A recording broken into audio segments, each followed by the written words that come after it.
It's an unfinished country. It's still prehistorical. The only thing that is lacking is the dinosaurs here. It's like a curse weighing on an entire landscape. And whoever goes too deep into this has his share of that curse. So we are cursed with what we are doing here. It's a land that God, if he exists, has created in anger. It's the only land where creation is unfinished yet. Taking a close look at what's around us, there is some sort of a harmony. It is the harmony of overwhelming and collective murder. And we, in comparison to the articulate vileness and baseness and obscenity of all this jungle, we, in comparison to that enormous articulation, we only sound and look like badly pronounced and half-finished sentences out of a stupid suburban novel, a cheap novel. And we have to become humble in front of this overwhelming misery, overwhelming fornication, overwhelming fornication, overwhelming fornication. You don't need the 15-point pre-bed checklist that I saw. No, I saw that going around. Yeah, I mean, I've heard of all those at different times. What's making me laugh now more than anything is I started listening to I was listening to podcasts that I'd listened to for years ago, recently, and then that guy's now he's into all this kind of Twitter health bro stuff that was on the go like 10 years ago, you know.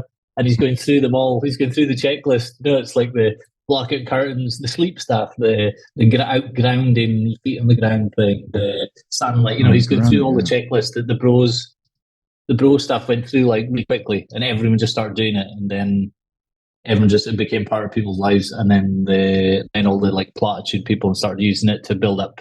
People were using it to build up their followings and stuff later, you know. But like 10 years ago, everyone was like figured out all this stuff, and from a few people, and then we're just doing it. Yeah. But it's just funny watching things filter into semi-mainstream, you know. Sure. The Twitter corner is like edge of the culture. It doesn't mean it's right. It just means whatever they're doing is what the culture is. You know what I mean? Yeah. I think there is a lot of them. Yeah. Yeah, they do front run the culture. Somewhat. But they make the yeah. Well, that's the problem. They assume because they do the things first and things happen later that they're assuming that it's true.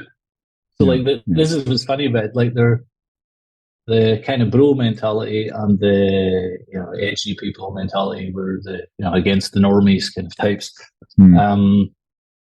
They are against the normies and the mass of people and the main culture now, obviously, and then so they're going against them. And then when the main culture catches up with them 5-10 years later, and these things become normal, like seed oils and where all the stuff that's now starting to become mainstream kind of things, then they take that as proof that they were right all along. But the whole point of them was saying the mainstream are wrong. So why are the mainstream right this time? Do you know what I mean? Just because they were there, just because they'd already said it. I said that first, so it's true. It's like this weird self-referential fulfilling delusion. The vicious cycle going on, and sometimes obviously some things are true, sometimes they're not, but anyway, so the sleep one has been funny for that because that was a big thing. There was a sleep phase. Everyone was talking about sleep. That came slightly after I don't remember, was it before or after the sunshine one? I think it was after the sun, and then after that came grounding and all that stuff. So I think it did come along with any of these things help people sleep. Matthew Walker, do you remember that, the sleep scientist? And I think he went around and did like a podcast tour. Right. Yeah. I noticed sleep became a huge thing around about that time in the mainstream. But yeah, you're right. Before that, there was Ben Greenfield doing all this kooky experimentation and cooling his bed, and various other people like that, like biohackers or whatever. Oh, Tim Ferriss was doing a lot of this stuff. Yeah, the cool room and stuff like that. I mean, they're like, this is the Silicon Valley bro types, especially they make such a drama about little things. Like all it means is I sleep better when the room's not so hot. Okay, big wow, how interesting. You know, like obviously, like I'm not sleeping as well when it's hot. I'll try a bit cooler. Oh, I slept better with the cooler. Okay, you know, like normal stuff in the history of the universe is people left a window open or whatever. You know, but they make it into this like protocols. You know, it's Tim Ferriss word, protocols for this, protocols for that.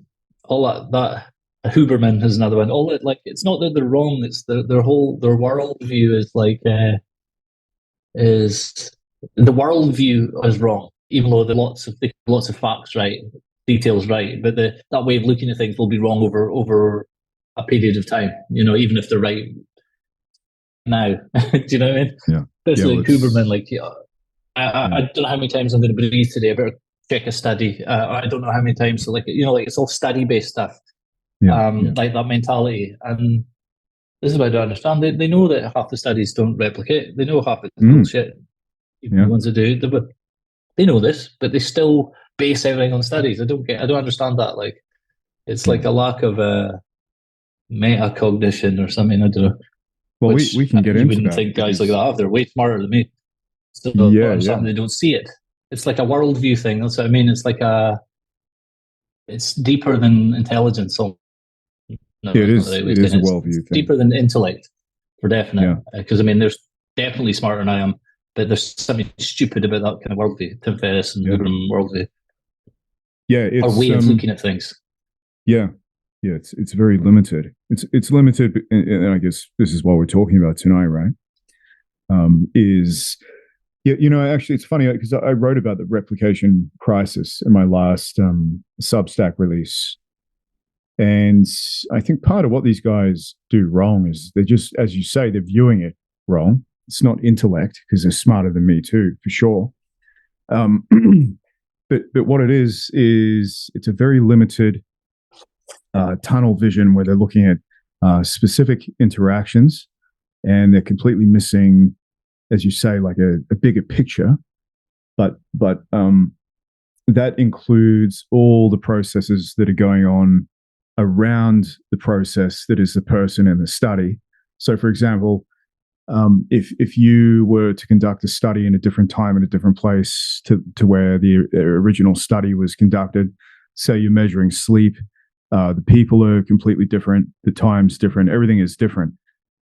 And people wonder why there's a replication crisis. It's because someone like Huberman or whatever is looking at a very limited, specific element of the process, whereas really the snapshot includes everything that is influencing that situation, because everything is interdependent and connected.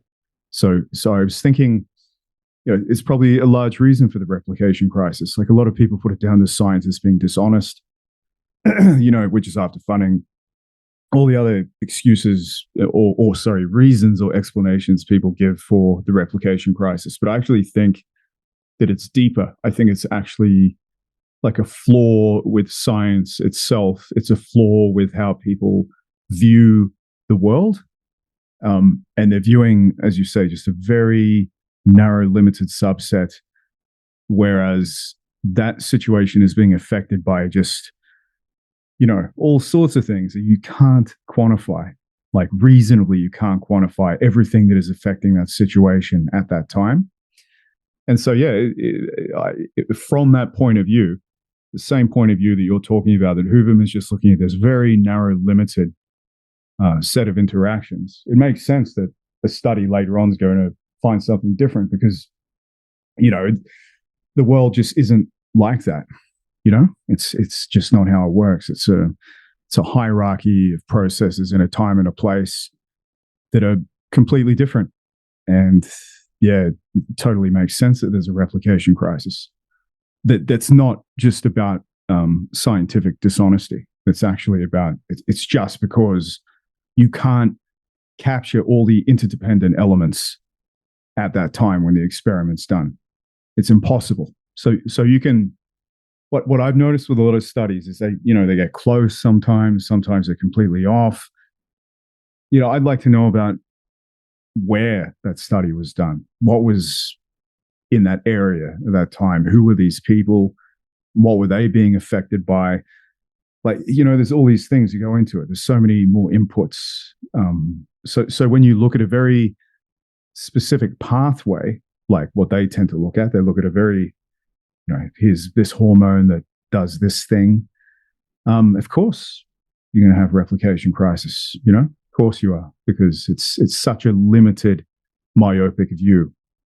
And it ties in with this whole one-thingness that I guess we're going to talk about tonight, right? It's the same mentality. It's the same limited cognitive mentality, but it's also an essential misunderstanding of the world. It's almost like, as you say, these people are very intellectual, they're very smart, but it is a cognitive shortcoming in which they've been trained not to see the entire picture. And it's not just them, it's all of us. I've done the same thing. It's kind of like our language trains us this way. So we've spoken about Korzybski before.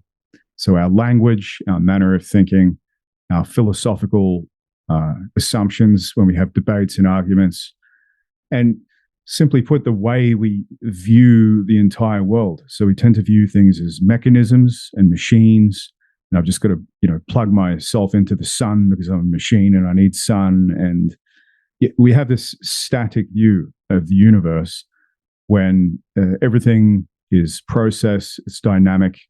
Like the Buddha would say, it's interdependent, which means that everything in the scenario that you're looking at is dependent on something else. And most importantly, what I got from the book Everything Flows, which has inspired my particular foray in this area, is that we, as a culture, we tend to look at the precipitates of processes, which means we don't look at the underlying processes so much. It's not what interests us in our medicine, our science, our physical sciences, which makes sense actually. But say with something like biology, where it doesn't make that much sense, we're totally focused on just the precipitates of the processes that are going on underneath what we're seeing, and we treat those precipitates as if they're static, and that's how we treat ourselves. And that's a fundamental misreading of the situation that we're in as human beings. It's just not what reality is. And we've known this for a long time, right? So in another Substack article discussing a lot of the same stuff, I was talking about Heraclitus. The Buddha obviously viewed the world in this way. And it's interesting when you look at these guys and the way they describe the world. The descriptions, say Heraclitus and his fragments and the Buddha and his sutras, they're very similar. And they show you a world that is not stable, that's in flux, that is a world of process, change, non-stability. And then, of course, historically, we went into this period where you had Democritus and, to some degree, Aristotle and people like that, Plato, and we got this very static view of how things are. Like you have atoms, and the atoms are stable, and everything is stable, and we're all like these kind of machines. And in many ways, it's the complete opposite of that larger, more ancient view of someone like Heraclitus or the Buddha or all those kind of very ancient philosophers that all tended to have that same processual view of the universe. So in many ways, the West has been suffering from this for a long time, at least 2,000 years, and it's become chronic lately. And as I always say, there's nothing wrong with what Hooverman or scientists do, because it leads to many fantastic outcomes, drugs, bridges, inventions, whatever else. But it is important to recognize the limitations of it, and that it is just a view. It's not truth. It's like one specific, I guess, to borrow from McGilchrist, left-brained, specific hunter zoning in way of looking at things. Whereas if you do meditation and you go for that more, I'm going to say Buddhistic, but whatever view, that Heraclitean or whatever, that's a more all-encompassing view. I guess you could say it's a right hemispheric view. And yeah, we in the West just suffer from a dearth of an ability to view things from a holistic perspective. And that's in our sciences. It's a problem as well. And, that book's fantastic because, I don't profess to understand a lot of it. A lot of it's highly technical, but it's good to see biological scientists rethinking these things because they desperately need to be rethought. Particularly, we all lived through COVID, right? That was the epitome of what's wrong with the way that we tend to view things as a culture and as individuals. Anyway, that's kind of my thoughts on one-thingness. I don't know what you think. Yeah, about that. Yeah. The thing about the West, though, being trapped in the non-process view of things, although the science has shown that it is all process, but the language and the way of thinking is trapped in the kind of static worldview, even though we know better. It's weird because that's not really built. That's like a contradiction in Western culture, really, because it's built on dynamism and movement and action and things like that. It's not built on things being fixed in one thing. It's strange that we've kept that because I think that is just a spillover of Aristotle, the way the language, because it's in the language as well, that kind of static things and Krzyzewski again, he was onto this early, not early, but much earlier than everybody talking about now. That it was dynamic, that things are actually dynamic, and words aren't the things that you're referring to. But a lot of people, words are not the same things that they refer to. So, but people act as if words are the things. Like they have this static existence, but actually they're just labels for processes. When you actually try and describe what the word refers to, in reality, it's a process. So we're at the stage where our language hasn't caught up with the process. Our language we don't think and speak in process terms, other than in technical scientific disciplines. They do this, but then that guy goes home and does it all in his real life. Does the same stuff as everybody else in real life. It's very compartmentalized for even scientists. Maybe we should introduce what we mean by one-thingism. Oneitis. Oneitis. Yeah. The reason I've said that is because, I don't know how you would introduce it, but I would say something like this, that one-thingism, this is something that we've both been ranting about on Twitter, X, at different times, independently. That I noticed at different times we're talking about it in different ways. So one thing I've said is, talking about to define one-thingism, is everyone has their thing, but they think their thing explains more things than their thing explains. So like everyone they have this explanation for everything. Everyone has their favorite one. Some people it's DNA. Some people it's culture, something in the culture that's causing everything. It just explains everything. And scientists do it as well, where they just think there's one thing that's behind everything. It's, there's some nutrition guy, it's this thing you need all the time, this solves everything. And you see all the time they go through fads where there's one thing that does everything, and then they move on, and there's another one thing, and it's just tiring and childish. And it's this kind of desire to make things in the world less complex and simpler, by saying it's just this one thing does everything, or they'll be in fitness, they'll come up with some new fad will come on, and then they'll say it does all these other things too. You don't need to do the other things. So like it was zone 2 running is the one just now. So there's lots of guys saying if you do zone 2, you'll get better at all the other kinds of running, sprinting and all this stuff without having to do them. It's just ridiculous. Doesn't make any sense. So what they're saying, what the mistake people are making is one thing, because something has an effect and it's important in one way along with other things, they think that now that's the only important thing. So this is the one thingism. And it's something about humans when you get the focus, you're focused on the one thing, and you forget about the other things and how they're interconnected. You need to focus on one thing to get things done, obviously. But if you think that that's the truth about the world, then you'll just make all these errors, which we're, as I'm saying, in the different factors. People just get fixated on something that they think explains everything. And it's funny. And then you see it in someone else. It's so obvious that they just keep bringing the topic back to this thing. It's because this is, the conspiracy guys. It's this one conspiracy is behind it all. Because that's much easier to deal with than it's complex and there's lots of things going on.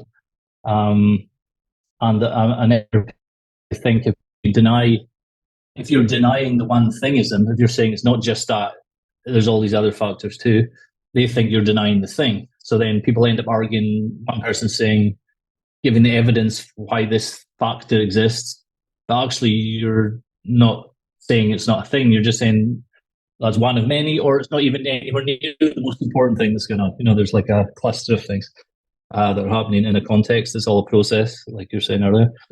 But one thingism, it's like, I said oneitis earlier, because, that's the term the pickup artist guys and the red pill guys and all that would say about a man who's obsessed with some woman. But I don't know the exact definition, but basically it's one that's not really interested in him, but he's interested in them and he's obsessed with them, and he's cutting out the chance to meet all these other people because he is so focused on this one who doesn't really care about him. And they say it's oneitis, and people never realize they have oneitis until after they break it, and they break the spell and they meet someone else and they realize that they were obsessed with this person for ages and they didn't like them back, and they call this oneitis as if it's like a symptom, a disease. I've got oneitis. But it's the same with ideas. People do exactly the same thing. They become obsessed with one and then they just move on to another one. Like a while ago, like I've seen different phases in our feed of Twitter. There's been DNA was everything. IQ was everything. Jung personality types was everything.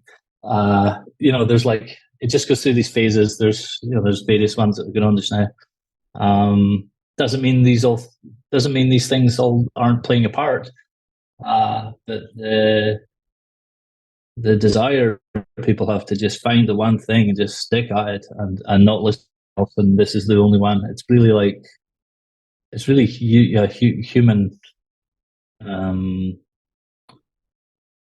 maybe, I don't know how you'd say it. It's like, because it's, you can, even to those people you can demonstrate that it can't be this one thing is behind everything that they think it is.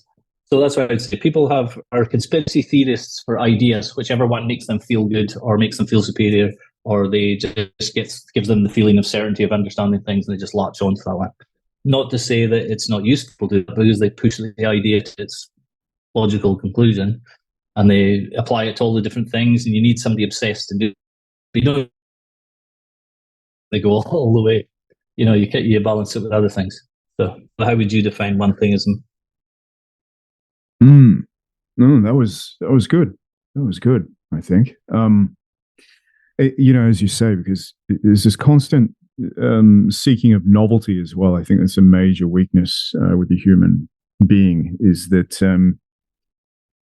you have the one thing. So you have the one thing desire, the oneitis, and then of course you also have this constant ancient drive for novelty seeking. So it's like the people are always after the new one thing. So it's like you need to have a new one thing that no one else has, because it's going to make you edgy and everyone's going to like your one thing, and they're going to recognize the genius of your one thing. What's funny about that, what I've noticed is when you were talking about, social media cycles of one thingness. I remember when we were going through the Reich stuff, all of a sudden all this Reich stuff popped up, and there were people talking about Reich. They were doing the whole posting screenshots about Reich. I wonder what Reich would have thought of this. I wonder what Reich thought of this. I'm going to synthesize fucking Reich and Ray Pete and all these fucking people. and then it just disappears. Everyone just fucking forgets about it. And I'm like still researching my Reich articles. I'm still trying to focus on it and deepen my understanding of things. But one of the biggest weaknesses with one-thingness is that it just passes so quickly. So it's a very surface. It has no depth. It lacks concentration. It's all about novelty. It's all about what's the new one thing right now. What's the one thing that's in fashion? Whereas a true understanding or to truly derive value from something, it's almost like you need to act in spite of that desire for a novel one thing and just continue on your way. And and then they all go to war with each other if they're one thing. Yeah, they like fight over who's one. My one thing is bigger than your one thing. Yeah, that's what it boils down to. It actually does boil down to that. And then you can totally.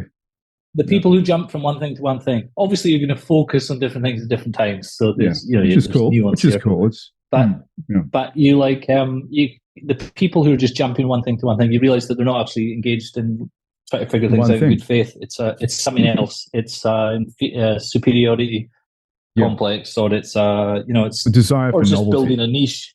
It's just to create a niche to make money for some people. That's more honest actually than the ones who pretend it's about ideas. So it kind of reveals people over time when you see them jump from thing to thing. That's how people always calling people grifters and this and that online. Usually half the time it's not really. I don't think it's fair. It's usually just somebody's making money and they're not and they're jealous. But half the time it is people just at it. But usually the people who are at it is something like this. They're just going from fad to fad to make money, and they don't really believe it. It's like it's the politician with the focus groups. They see a one thing fad is going round online, so then they start making products or services for this one thing fad, rather than it being a thing that they thought was important that they happen to have a product on. So you just get as like a war of one things, and then the person who's most persuasive, their one thing kind of takes over for a while. There may be other factors at play too, but sometimes it just seems random. Like as I was saying earlier, some of the one things from years ago in the health and fitness world on Twitter from like 10 years ago is now starting to be mainstream. And even in mainstream people, you can see it's got a one-thingness to it as well, where it's presented as this thing that will solve everything. Yeah, I agree. Yeah, it's well, and it ties in with the Distracted Mind book. I don't know if you've read that yet, but it's novelty. The human brain is designed for novelty, and it's designed to be optimally distracted for its environment, which in a primitive environment is a good thing. But when it comes to, you are looking for one thing. You're looking for you're seeing the stripes in the bushes and the jungle. You're also looking. You need to be focused on one thing. Yeah, and you're also looking for. Don't eat those berries. One thing. Totally. Hunt this mammoth. One thing. Although that's a complex one thing. The real one things are complex. They're not really just one thing. Like hunting a mammoth. Okay, one thing, but really it's a group of people having to communicate, language skills, planning, thinking ahead, changing plans. There's a lot involved in that one thing. That each person, there's a lot going on that isn't just focusing on one thing. That's another topic I want to talk about at some point. Is people have the idea of focus all wrong. They think of it. It's relevant here because people think of focus as one thing.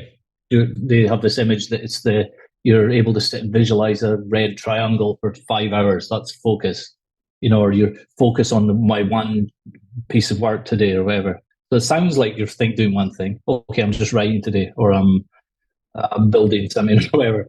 So like your thing is one thing, but it really isn't. You're managing many things at once in your mind. It's complex. There's one big aim, yes, but there's many things happening. There's like, even if you're just writing, you're juggling concepts around, you're going one way, then another way, you're controlling yourself in such a way that the words start to flow out of you because it's stuff you've already thought in the past that you're just integrating now and actually writing out. You're changing things, you're making connections in real time. Like you're not just actually focused on one thing. So again, it's this. I think it is connected to what you're saying about McGilchrist, actually, and the broader right hemisphere awareness, and then the left hemisphere attention. It's all to do with being stuck in that way of thinking, I think. And Huberman and all those go into that same basket. It really is like it is. It's like it does a lot of things come under that category. As always, though, when people become aware of this, they flip too far the other way, and then they like.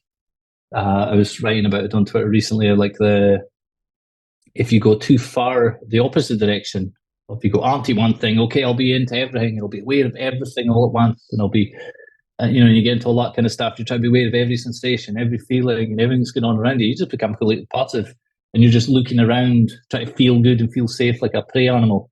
Whereas, because you just reacted against, I don't want to be the over-the-top predator who's focused on one thing, because you, in a way, to be a predator, you are focused on one thing, although that's complex too. So they jump too far the other way. So you need to be going in between the opening up and bringing things in, and then focusing on one thing as part of the whole, and then back to the whole. It's the thing we've been talking since the very start of this podcast. The whole to the parts and back to the whole. And one-thingism is stuck in the parts, and over the top awareness, passiveness, mind, body, spirit, feel and sense all my stuff, and everything will be fine. That kind of stuff is stuck in the whole, or what they think is the whole, and not dealing with the parts. So there's it's this constant process. So everything we're saying today is interconnected, because that's an ongoing process. Whole to the parts, to the whole, to the parts, to the whole, to the parts, to the whole. It's just how you exist. And McGilchrist's thing about the birds with their two hemispheres in their brain. The left hemisphere is connected with the right eye, and it's used for picking out pieces of food, like individual one-thingist pieces of food in amongst all the grain, all the gravel or whatever on the ground. Whereas the right hemisphere, connected with the left eye, is on the lookout for predators around them. It's the sort of overall general awareness. It's not looking for one thing, it's looking everywhere at all things to see if there's anything it needs to keep an eye on. And that's why they have the two hemispheres. That's the hypothesis there. So they can do both of these things at once and not only one of them. So, I mean, the brain is designed not to do one thing. It's designed not to only do one thing. It's designed to be able to do one thing, but while also doing other things. And the problem for us is everyone's stuck in the one thing. And then this is exactly where the culture is, where everyone's just stuck in. It's like they spotted a piece of food on the ground, and they're just fixated on the piece of food now, and they're not noticing the giant fucking predators coming running at them from behind. And in our case, it's the predator is fucking everything up in the civilization because we're not thinking clearly enough about it. Yeah, it is. It's absolutely related to what McGilchrist puts forward. The thing with novelty seeking is in a primitive environment. This is very interesting. Again, this ties in with the idea that most people have that we're a finished process, right? So you often see this, like, well, as a finished human process, we're all finished. The animal's finished, so it's that you're just wrong. You're deluded, and humans are finished, and we're perfect, and you're just a fallen version of a human. This kind of attitude runs through everything. But if you think about it, you were saying before that the human mind is actually very well adapted to a primitive environment. So it's well adapted to hunting. There's an optimal amount of distraction that you're meant to have in a primitive environment. So actually, when you're distracted on Twitter or something like that, in a primitive environment, that selects for, that's a fit trait, because it allows you to look at the environment, and if you're distracted enough, you can find things that you would not have otherwise have found. So it's actually a good thing. And then, of course, the desire for novelty seeking as well in a primitive environment is also very positive. It's a trait that is fit, selects for fitness. Because if you seek novelty in the right amount, it means that you're seeking new horizons, new sources of food, new places to live, new resources of various kinds. So all these things are, they're adapted for an ancient, primitive mammoth hunting environment. I think the problem comes in when, you have to execute long-term, complex tasks that require focus, because the human brain's not designed for that yet. It's still got a ways to go. And the one-thingness for me is largely, as we were saying before, about novelty seeking. So that ancient trait where we seek novelty and distraction means that we're always, as you say, kind of looking for a new one thing all the time, because in a primitive environment, that's fit, that's good.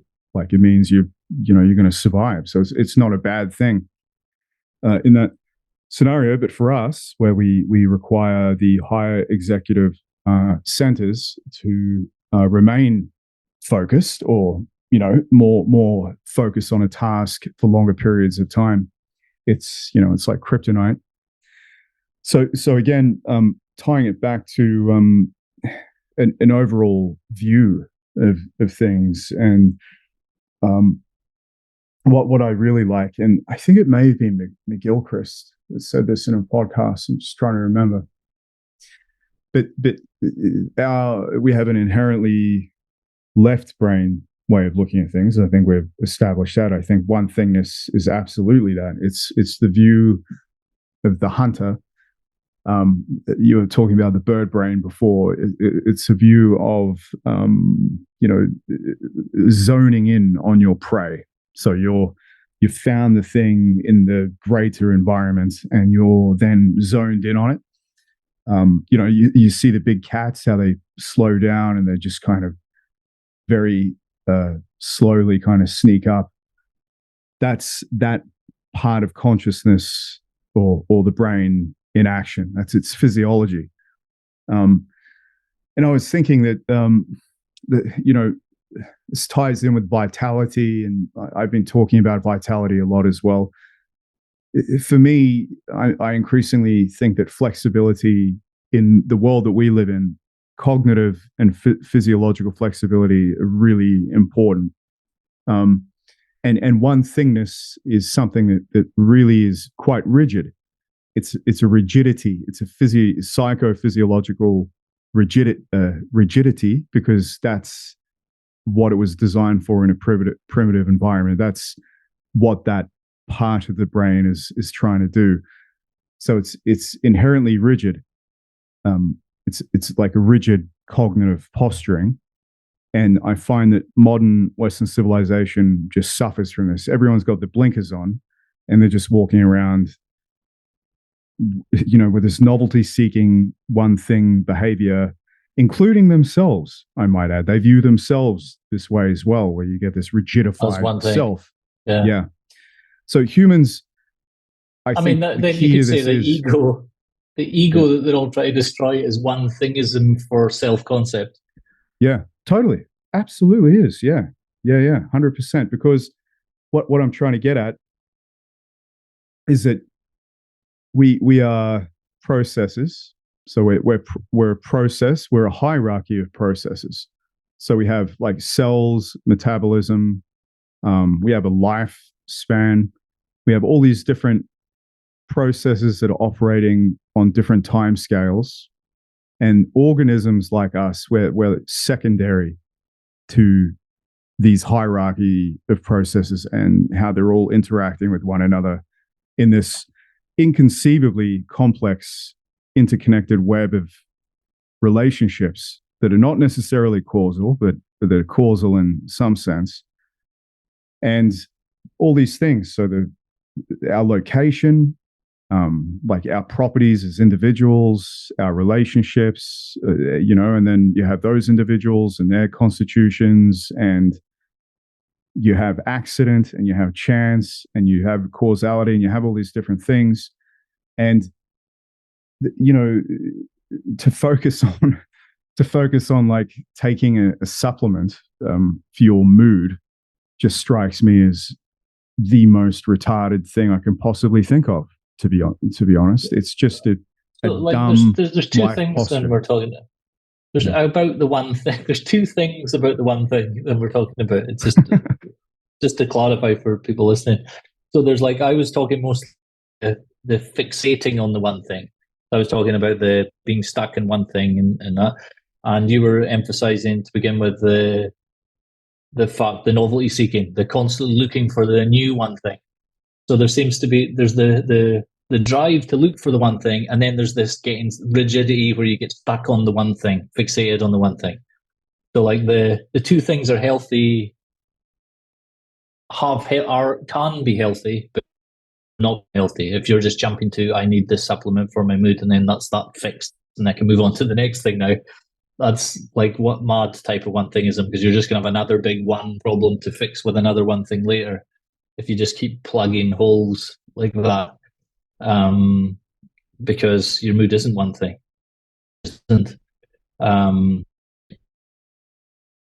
things behind that, and often a mood, it's not even like the one thing for one example of the one thing, is the focus on molecules and supplements and stuff that you've been writing about stuff that they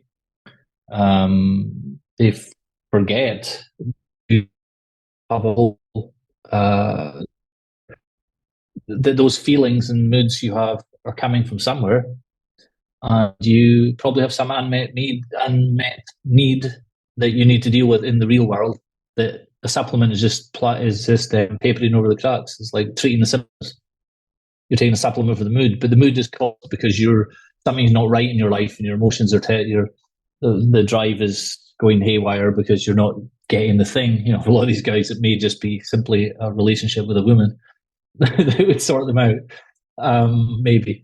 For other people, it's other things. It's like it's these are like real things that you as a human animal need. That there's no amount of one-thingism will fix that, because it's more complex. Like finding a relationship with a woman is not one thing. That's many things are involved in that. If you don't have one and you're looking for one and you can't get, and you're struggling, the stress, that guy.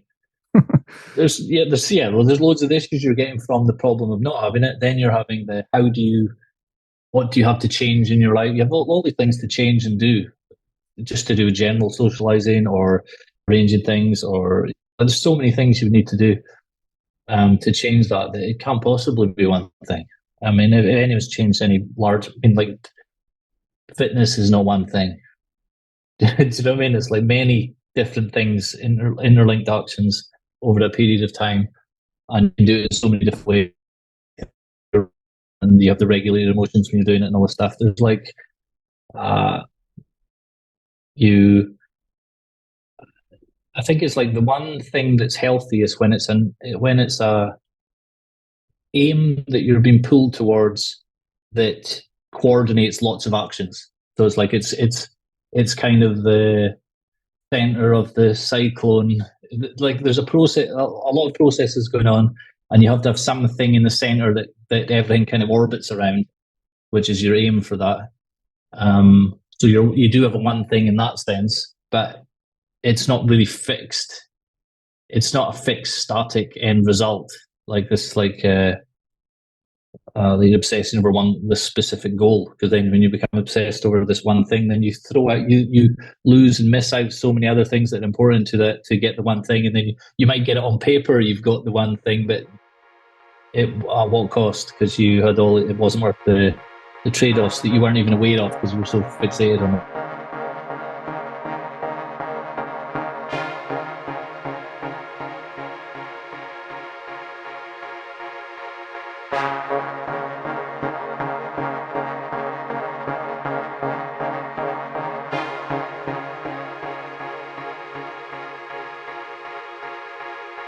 Would you like to?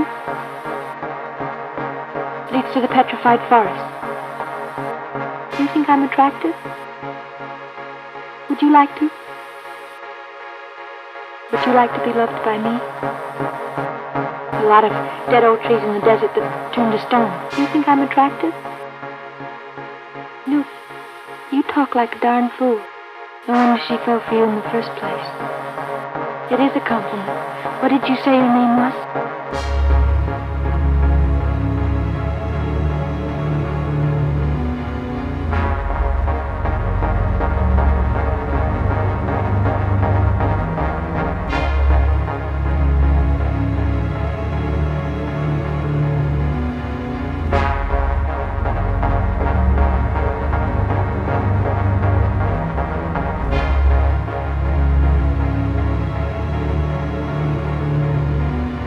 Would you like to?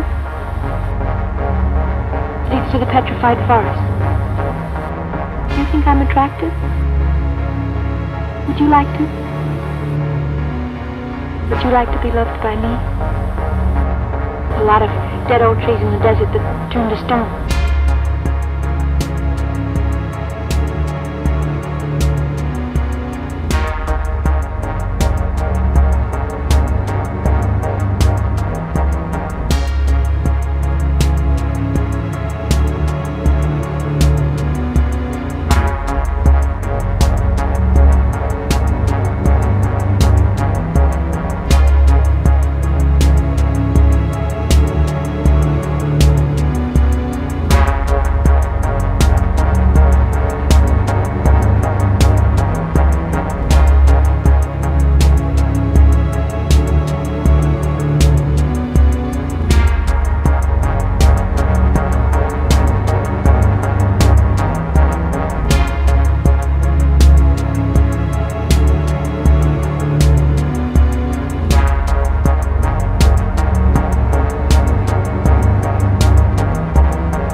Would you like to?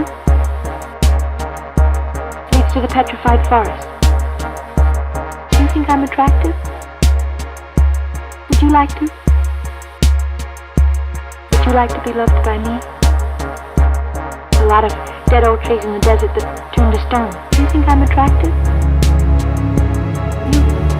You talk like a darn fool.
One-thingism is it's obvious on the individual level when you see somebody who's obsessed with it and they're missing lots of things, but it's also at the cultural level and the economic level. You know, like is one-thingism for the economy, it doesn't matter, or keeping house talk about for Australia, keeping the property prices up. That's one-thingism, just this one thing, and then everything will be fine. It's everywhere. Like, take this one molecule, one supplement, and everything will be good. You know, Yeah. I mean, in human thinking, and it's like there's something in the nature of ideas and concepts anyway that does this. So, like, if you're a concept, you're trying to bring in more things in reality. So, you know, you're seeing all these living objects, not really object processes, and there's a symbol between them all, and then you have this word concept slash So now when you're looking around, when other things fit you're adding in things that you perceive into this category, and the categories get bigger, and then you start trying to apply dog to other things, and the kid might point at a cow and say dog, very early on or whatever, because that expansiveness of concept where it's just trying to get bigger and bigger and bigger is what happens with ideas like when they find the one thing, okay, magnesium, it helps with this, and this. So then they just look for new, it helps with these things, it must help with these other things. They start looking for all these things, and then you focus on one thing. They start looking for all these ways. True, it gets a kind of power momentum of itself, and the concept itself tries to have more power and more generalize itself and apply to more and more things, and then eventually just reach a point of stupidity where it's just overly applied to things, and it's just like laughable.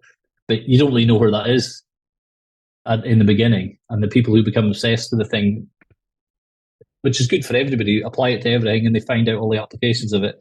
Then at some point they're like, no, you can't just like spray on magnesium and solve your depression. If you're like properly depressed, maybe you can, I don't know. That's a bad example, I have no idea. But or the conspiracy theory guys, it's always about this, like this one thing that's caused by this one thing, and it's just like at some point it just gets stupid, even if you're with it a little bit of the way. That's just in the nature of ideas, I think. They just try to bring in more. They're like empire building. Each idea wants to build its own little empire and apply to more and more things and rule the world. There's a bunch of people who this idea is their one thing. Like Carl Jung's thing about people don't have ideas have people. Well, one things have people. For sure.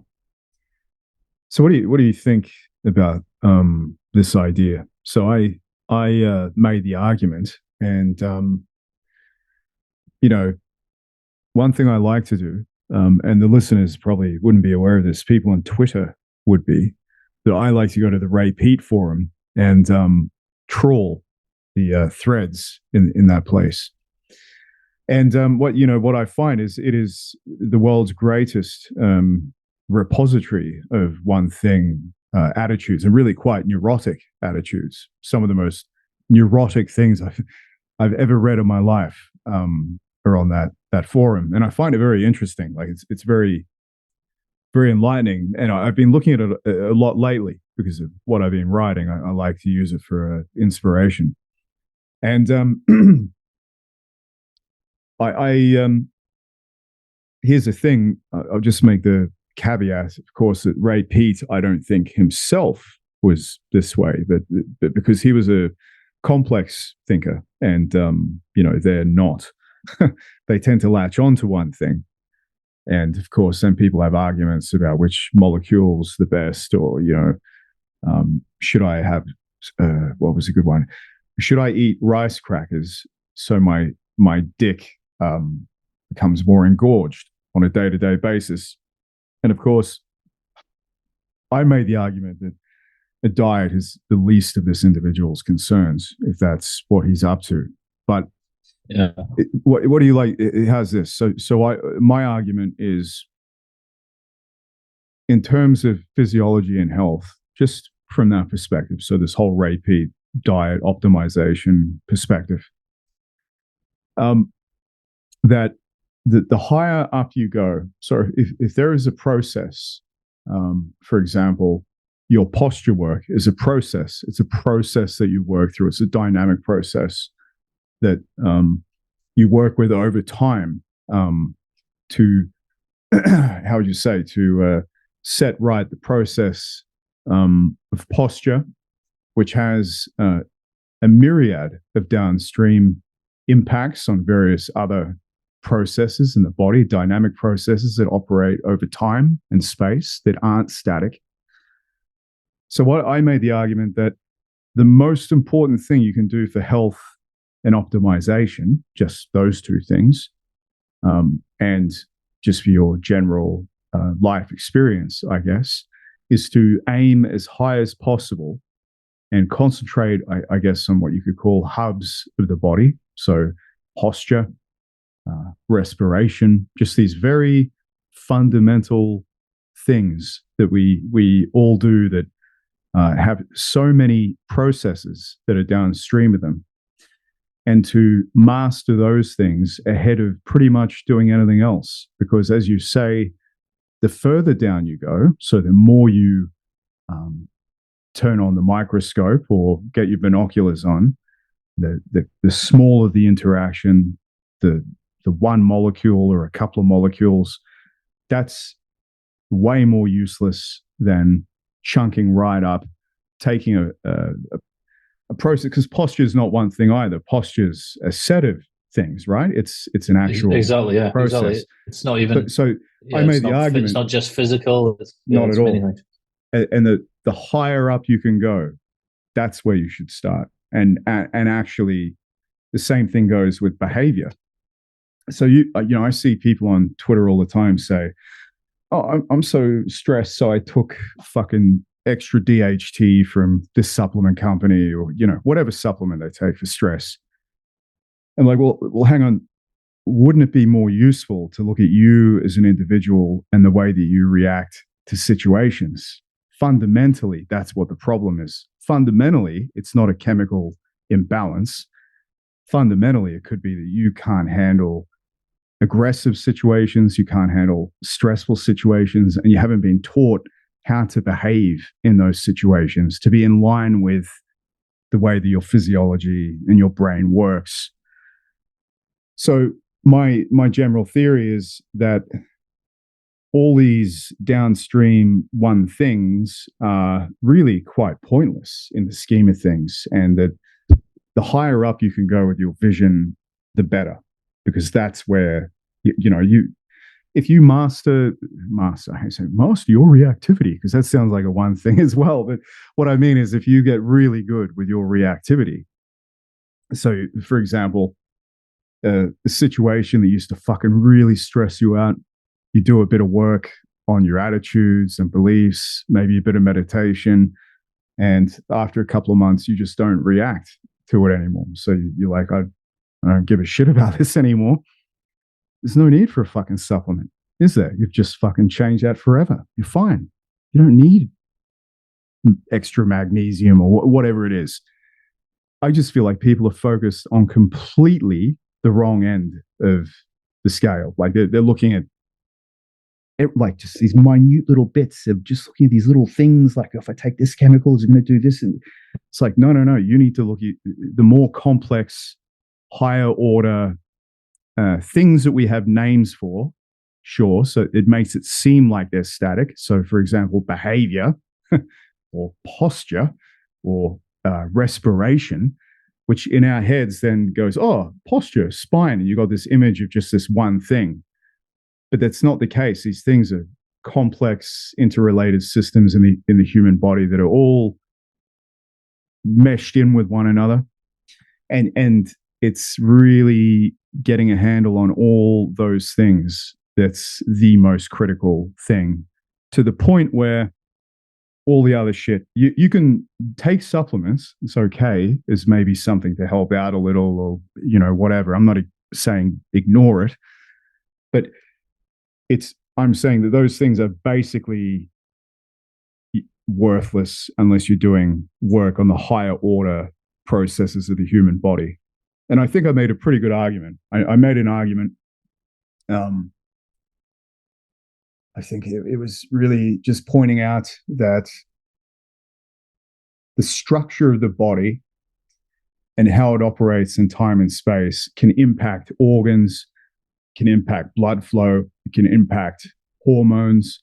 And if your body, if you're walking around like Quasimodo, stressed out all the time on Twitter, just inducing stress constantly, forget about it. You can take all the fucking repeat supplements and rice crackers that you want. It's not going to do shit because you're a process, but you're not seeing yourself as the process that you are. And because of that, you're not taking actions to regulate the process that you are. So that's my theory. I don't know what you think about it. I don't know much. I don't know much about repeat. I know nothing about the repeat forum other than some of neurotic as fuck. More It's brilliant. Some of this, even some of the smart. I've read like a few of the smart repeat people on Twitter talking about how the forum is full of maniacs. But Repeat himself, I know a little bit about, not a lot, but he's like a systems thinker. It's like a system. So when he's talking about very specific things, whether it's molecules or whatever, he's talking, it's in reference to this system, moving, living systems way of viewing things. Not everyone who's influenced by him is doing that, though. They're obsessing over the details, whereas like it's a way of, again, it goes back to like the way of looking at reality. So like if it's going from the whole to the parts of the whole. So like someone like him is always referring the little things back to the whole system. So if you don't try and make an effort to understand a thinker's whole system and you just jump at the details, you're bound to make mistakes because you're not doing it the way you're not thinking like them. And then this is why there's very few great independent thinkers, because you have to do both sides of it. You have to have the whole system and analyzing parts, but you have to do both, and they build on each other over time. Self-experimenting in some way. What was the other thing? You still hear me okay? I think a lot of the people who are the crazy stuff with the rice crackers and stuff like that is probably people that aren't thinking of it as they're not referring back to it as a system. They're just looking for one thing for their issue, and their way of thinking is wrong, as opposed to what they're thinking. Because some of the what's they're thinking might be right in specific details, but it's going to go wrong over time because it's not embedded in a more systems way of looking at it. The other things you're saying about the people there is that they, in general, posture and breathing are not one thing, as you will discover if you try and change them. That for starters, they're not just physical; they're mental as much as physical, and then they're emotional as much as. There's lots of things going on, but just on those levels, and then there's like the actual details of how things interact. And you realize these things are complex systems, and change one thing and you change all of the things. You can't. A complex system is not one thing. Obviously, no, it can't be treated like one thing because there's interrelated parts, and all these physiological things are complex systems. So you're going to be wrong if you approach them from a one thing point of view. You're going to be wrong right at the start and make mistakes. And this is a true imposture. You can't just fix the neck, then move on later, and then do the shoulders, then do the legs, then do the back. Then it doesn't work like that. You have to somehow change the system as a whole. But you get the one-thingism where you wear the strap on the shoulders, or you stand up straight with the shoulders back. There's all these one solutions that don't solve it. That's just posture. Breathing's the same. And then if when people are trying to fix themselves, I can't remember the phrase you used, but a lot of this stuff, when you're saying, get control of your reactivity, really that just comes down to your conscious control over your reactions to thoughts or feelings or movements, basically what it boils down to, or sensations. So how your conscious control is... Yeah. So you can't control that these things are happening around you, but you can train yourself to control or how the way you react to things and how you value things, whether you make a big deal about every single feeling and sensation or whether you don't, or whether you try to reason about things as well, or how you go about deciding what's true in your normal life and what to do next and things like that, and making plans and stuff like that. So a lot of the looking for a molecule thing comes down to some people who are trying to avoid taking conscious control over those things. They're avoiding having to be conscious. They're just looking for something that will do it for them. This is something I found out in the posture stuff, is like everyone just wants someone to do something to them physically. They go to a therapist, or they just want to put the strap on to do it to them, or even if I just do enough weights, then it'll do it for me. So I won't need to think about my postures in the day because I've lifted weights half an hour here, half an hour there, then that'll do it for me. There's this constant looking for something to do it for you. and rather than take responsibility for it because you're conscious right now, and you have a posture right now, and you have a breathing pattern right now, and all these things. You have to be responsible for them all the time. It doesn't mean you're conscious of every single little thing, obviously, but there's you're talking like the higher executive process. It's like and it's a process, not static. So it's like you're always self-regulating yourself. So you're always in a process of self-regulation. It doesn't end. There's no like fixed posture and you forget about that and move on to the next thing. It doesn't work. Ask anyone who's done weights and done all their face pulls and all that stuff. Oh, I feel posture's great. They did some other physical activity or they stopped doing the weights for some reason. And it just pings back to the way it was before because you never took responsibility for it. So that these are, this is like the one thing way of looking at it is you can't really separate from people who don't want to take responsibility for being conscious, which sounds like one thing again. But it's a higher level one thing. It's a one thing that includes many things because it's relevant to everything. It's how you react to your feelings, how you physically react to a situation, how you like take even something like martial arts. People, they want it to be like the Matrix where they get all these abilities downloaded into them, so it's just this automated reflex and they could just do it, like it'll all just come out when they need it, but they don't really have to be there and think when they're doing it. There's like but actually when you're doing it, you're really thinking all the time when you're sparring. I don't know how people think they're not thinking. I don't know how people think it's just obviously sometimes you do things you didn't expect, but you're engaged in intelligent solutions to a problem right in front of you right now. You're not just you've never been in that situation exactly with these exact situation before. So how can you have reflexes ready for this exact situation when things are happening differently? You're figuring it out as you go. So to me, the supplements is all like that. It's just looking for some reflex to do it. Find this thing will do it. This thing will do it. Hypnosis, it'll do it all for me. I don't need to think now. It'll change my mind for me. And it's just this frenzy of avoiding being conscious and making decisions. Yeah, well put. I'll get enlightened, and then I don't need to think. Even the people who are interested in enlightenment do this too. I'll get enlightened, and then they'll just sort everything out. I got a guy saying, "I just don't understand. I've done like extremely advanced meditator. My posture's terrible. I just thought I would just, as soon as I saw things clearly, that would all fix." It's crazy if you think about it. Because like the guy does lots of meditation, so he can see the relationship between subject and object clearly. Why would he suddenly automatically be this functioning good person in normal life? It's not necessarily. Not necessarily. It's not one thing.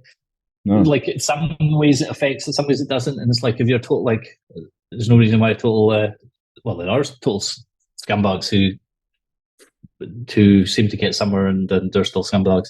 Or dysfunctional in some way. So like a person again, that's like thinking it's one thing. yeah. And especially with spiritual stuff, the one thing, or this guru, he's the one thing. He's the guy who has all answers to everything. Yeah. Like there's a place for that kind of stuff where you just you don't allow yourself to be interfered with things, to be distracted by other things and focus on quote one thing, one way for a while. But anyone who's worth anything never sticks to the one way and just becomes like a sycophant for that guy. They're all losers. The sycophant types. They're like anyone worth anything always kind of goes off on their own and mixes a couple of things together and stuff. By definition, it's not one thing. If you look at any kind of person with good ideas, with what seem like totally original, big, world-changing ideas, almost always that I've noticed they have at least there's like two clear influences that are melded together or integrated together in some way and then became something new. Do you know what I mean? Like it's not usually one guy sat down and came up with some new thing piece by piece and it's completely new.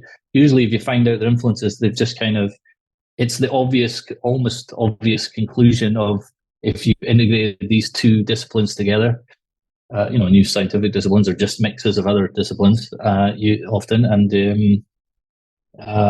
same with ideas, where really they just find two things mixed together. Not everyone reveals their sources, but if you look into it, usually there's two or more things mixed together.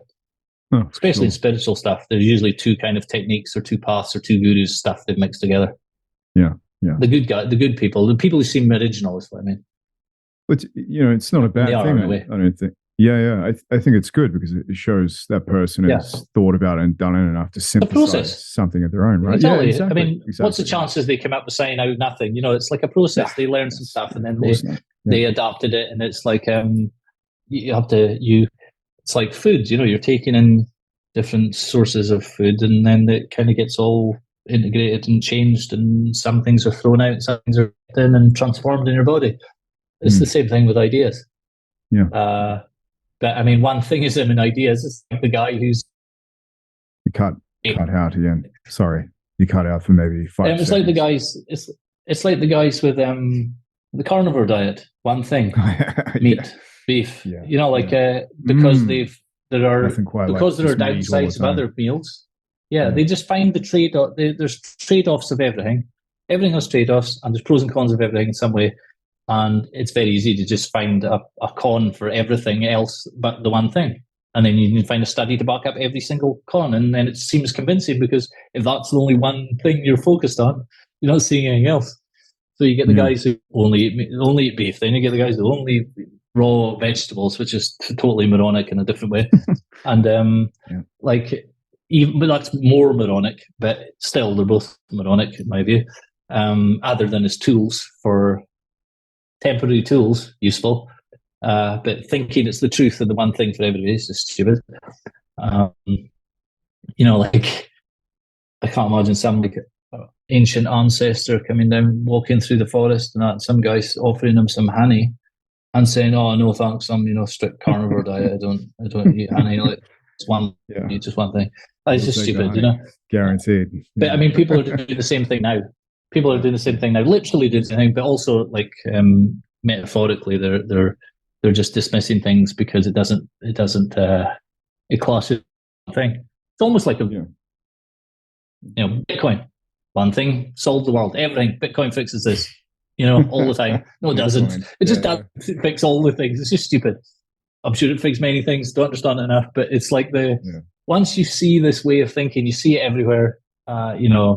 The religious people literally have it as well. Just do this, agree to the religious thing, and then everything will be fine. Or do all the time. It's because it's safer. Feels safer to people to have one thing that's certain and solve everything. Yeah, a lot of people are stupid as well. It's too hard to fucking think of too many other things. But Elon thinks one thing is going to solve everything too. He thinks that just endlessly having children is what's going to solve everything. The mechanism of humanity just needs some more units, and that will solve everything. Apparently, it's interesting because I see him as the epitome of left brain. Not extremist, but someone who's very much in that frame of thinking, and just he kind of epitomizes it for me. Like everything, I was thinking about it the other day. Everything is like this machine, and we just need more units because without the units, we can't sustain the machine. But it just didn't seem to be anything else that went into the thinking. Like, what are you going to? Are all the people of the same quality? Are all the people going to be able to do anything, or are they just going to be living in favelas? What do you think, bro? Like, you think just more? That's it, just more quantity with left brain. One thing, because in that sense, it's right. If all other things were equal and nothing else changed, if it wasn't a complex system, then simply just having more people, be more good, intelligent, skillful people to create the things that he wants to create. So. Yeah. If you just forget about the rest of reality, it's true. That is the solution. But if you realize, well, what happens to do that, all the things that change and it's the complex system. That's exactly like pulling the shoulders back and thinking it's going to solve all your posture problems. Yeah. That's just like, it's one thing applied to a complex system, which will end bad, even if it seems to help briefly. This is where the problems come from, because the one things do help a little bit.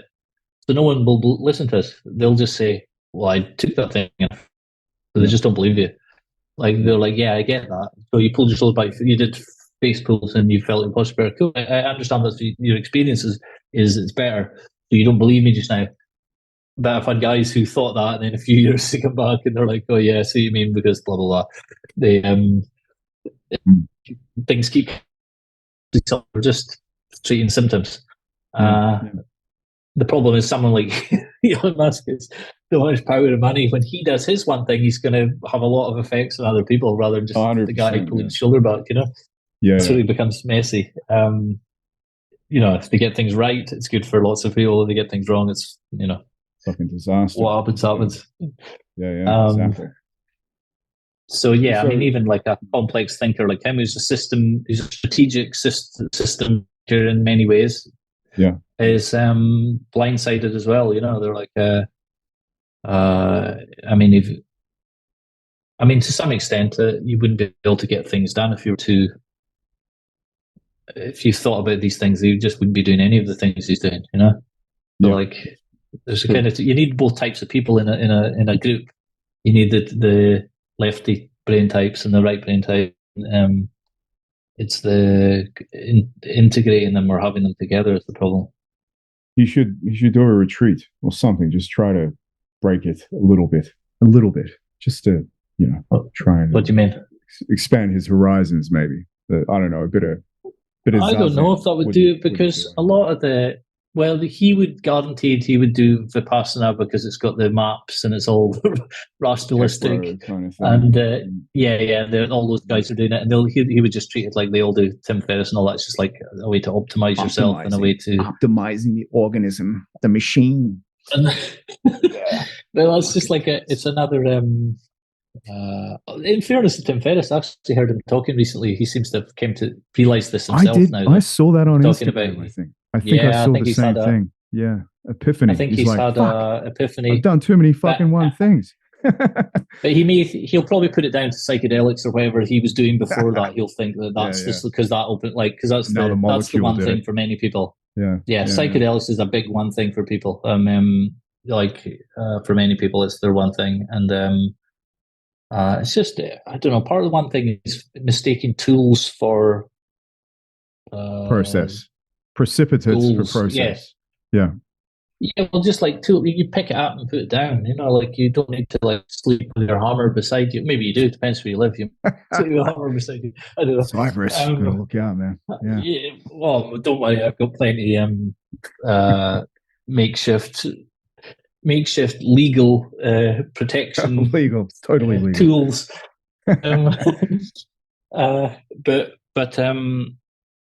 Yeah. I mean, you're like. Tools, and the different thing, same tool can do different jobs at different times. You know, baseball bat, so you can play baseball with it. You can have it beside your front door, just in case. You know, you can, break into a car, smash a car window with a dog that's trapped in the hot car. You can be able to save a dog with your. So it just depends. But I mean, these guys they obsess over the one tool for the one. Wonder why they get the next problem, and they just move on to the next one thing, because that one thing it was a false god on the next thing. Or you get these you get the political types that just flip. They're like hard one way and then they just flip and they're hard the other way with no like in between things. So it's like it's purely emotional, you know. There's no thinking there. Just try to just convert to the next thing is one thing again.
Yeah. I will say this as well, and I want to maybe bring the conversation back to the body a little bit, because I've got a few other things I think I'd like your thoughts on. Being one thing, and we're talking about it, I do think it has the quality, this type of thinking, this type of cognition, if you want to call it that. I find it to be highly rigidified, and in a way it's invital. I think you could say that left brain consciousness, one thing consciousness, that ultra focused mechanistic way of looking at the world is rigid, and it's invital, and in some ways I actually think it's inhuman, what I would refer to as a vital human. I really don't. And it's interesting, you're talking about the carnivore diet before. Like, if you think about a human being, part of what we do here at the Bio-Individual podcast, I would like to think, not only take over the world, but also help people to live, to have fun, right? Because people often have trouble living well and having fun. And a part of that is not being rigid. It's actually being flexible. It's being flexible in your cognition. It's being flexible with your habits. It's being flexible with beliefs, language, all these different things, because the more flexible you are, the more you can adapt and the more fun you can have with things. I really genuinely think this. So with the carnivore diet, unless you really have a dietary reason, like you're Jordan Peterson and you have an apple cider, you fucking like go into a manic depressive episode for like 3 months or whatever happened to him that time. If you're not like that, then you're really just missing out. Like, if you're a carnivore, like, what if you go to an amazing Italian restaurant with your friends? And I've seen people do this, and they're like, no, sorry, I can't. I can only eat, T-bone steaks or something. And you have, gnocchi or fettuccine or just some delicious dish on a wonderful Saturday afternoon, sunshine, white wine, just fantastic. But no, I can't have any of that. I've got to stick to my steak. And I know this is an extreme example, even though I've seen it on several occasions, and may be guilty of it as well at various times. But you're just missing out because that is the process of living. It's being open to all these different things, having great experiences with your friends and family or whatever it is. And I really feel like right now, in the last 10 years, everyone's become so autistic that these very basic processual things about what it is to be human are becoming less common, because people are getting more and more obsessed, really, with themselves, becoming more rigidified in many ways. And I feel like they're becoming fucking boring as well, actually. People are fucking boring. Yeah, those pernicky types were I always thought were boring. Like the details and maybe the little details. Yeah. And then I stopped finding them boring and find them. But then you stumble across ones that are quite interesting online and stuff, who like have some specific thing they're honest about, and then you learn a lot from that. And then I think we've gone too far the other way now. Like, oh, actually, no, a lot of these people are just kind of dorks and don't get out enough. Like, a lot of the time. Probably. I mean, the top thing, and you like. Are you, your nice new Italian girlfriend, you're really not going to eat pasta when you go around to her mom's house, because you're a carnivore, you just sound like an idiot. Yeah, like, you like, the thing is, people is a good example to make it clear this, but when you start obsessing over one thing and acting on the one thing, you become fragile.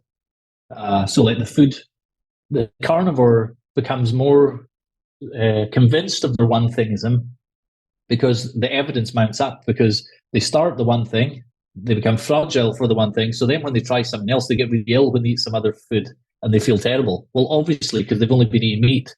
So they're bound to feel, when they first start introducing some other thing, they're bound to feel terrible. They take that as evidence for they were right all along, and they need to be even more carnivore. You know what I mean? So the side effects, of your just thingism proves the one thingism to the person. It could be, and it could be a psychological as well, because you're just hinged. You're going balls deep on this one thing, and then you have pasta, and you can't even enjoy it because you're rigid, and then you get stressed out at the fact you broke your rules. So you feel terrible. And again, similar, you're like, it's because I didn't eat meat. It's just got to be meat. That's what I got to do. And I know this Yeah, but the sounds diet thing, frivolous. Yeah, I was just going to say that this is actually really getting to the heart of what I mean. Is this can be applied to everything about one thing. It's the same problem. I find it to be rigid, and as you say, fragile. I think that's kind of the same thing, because you become so rigid that you're so easily broken by something which is not inflexible, and it's invital. And I just wanted to get your thoughts on, from a physiological point of view, so from a point of view of the body as a hierarchy of processes, operating in time and space with vast amounts of other processes going on. How do you think one-thingness relates to vitality? Because vitality is one of those things that always gets discussed online, and I feel like people don't fully get it, because a lot of the time that they read Nietzsche or whoever else, and it tends to be about warfare. Tends to be like, we just want to go and slaughter each other, and maybe there's an element of warfare to it. I'm not denying that, but I feel like there's something more fundamental that they're missing. There's a fundamental physiological source of vitality. And I just wanted to, I don't know if you've thought about this before, but what do you think? How do you think vitality relates to not being physiologically and psychologically rigidified? Do you think that vitality is the opposite of what we're discussing, to one-thingness? What are your thoughts? Yeah, if you make things rigid, I think Nietzsche talks about this, and Spengler talks about this as well, is like when you make things rigid into a system, then you make them dead. They become dead. Christopher Hyatt talks about this as well, making things, systemizing things makes things dead, takes the life out of them. Again, that's like they're making systems, and you need to have static objects to see how the system relates to one another. If as a tool, these are really useful, but then when people get stuck in the model, they get lost in the model and they don't come back to real life, then they're making the real life part dead. So they're losing vitality like that, I think. One thing, then you're restricting things in a dead way, not in because there's a way to restrict things that make you stronger and give you more life. Like you aiming at one thing, or you're trying to master some physical activity or something like this. You can't just do, there's an element of you're focused on, quote, one thing, but it's alive. So it's like trying to, the one thing is dead. So it's a way of, the goal would be to try and find things that make it more alive. There's I think it's like an open-endedness that makes it alive. When things are a closed system, they're like now it's all mapped out and organized. Like I know who I am and this and that, and it's like an opposite. It's like contains the striving and the struggling and the reaching out and the expanding kind of energy. And if you think about it, a lot of the people who love systematizing and having it all organized and everything organized like that, kind of OCD people, they're making things. They tend to be rigid people.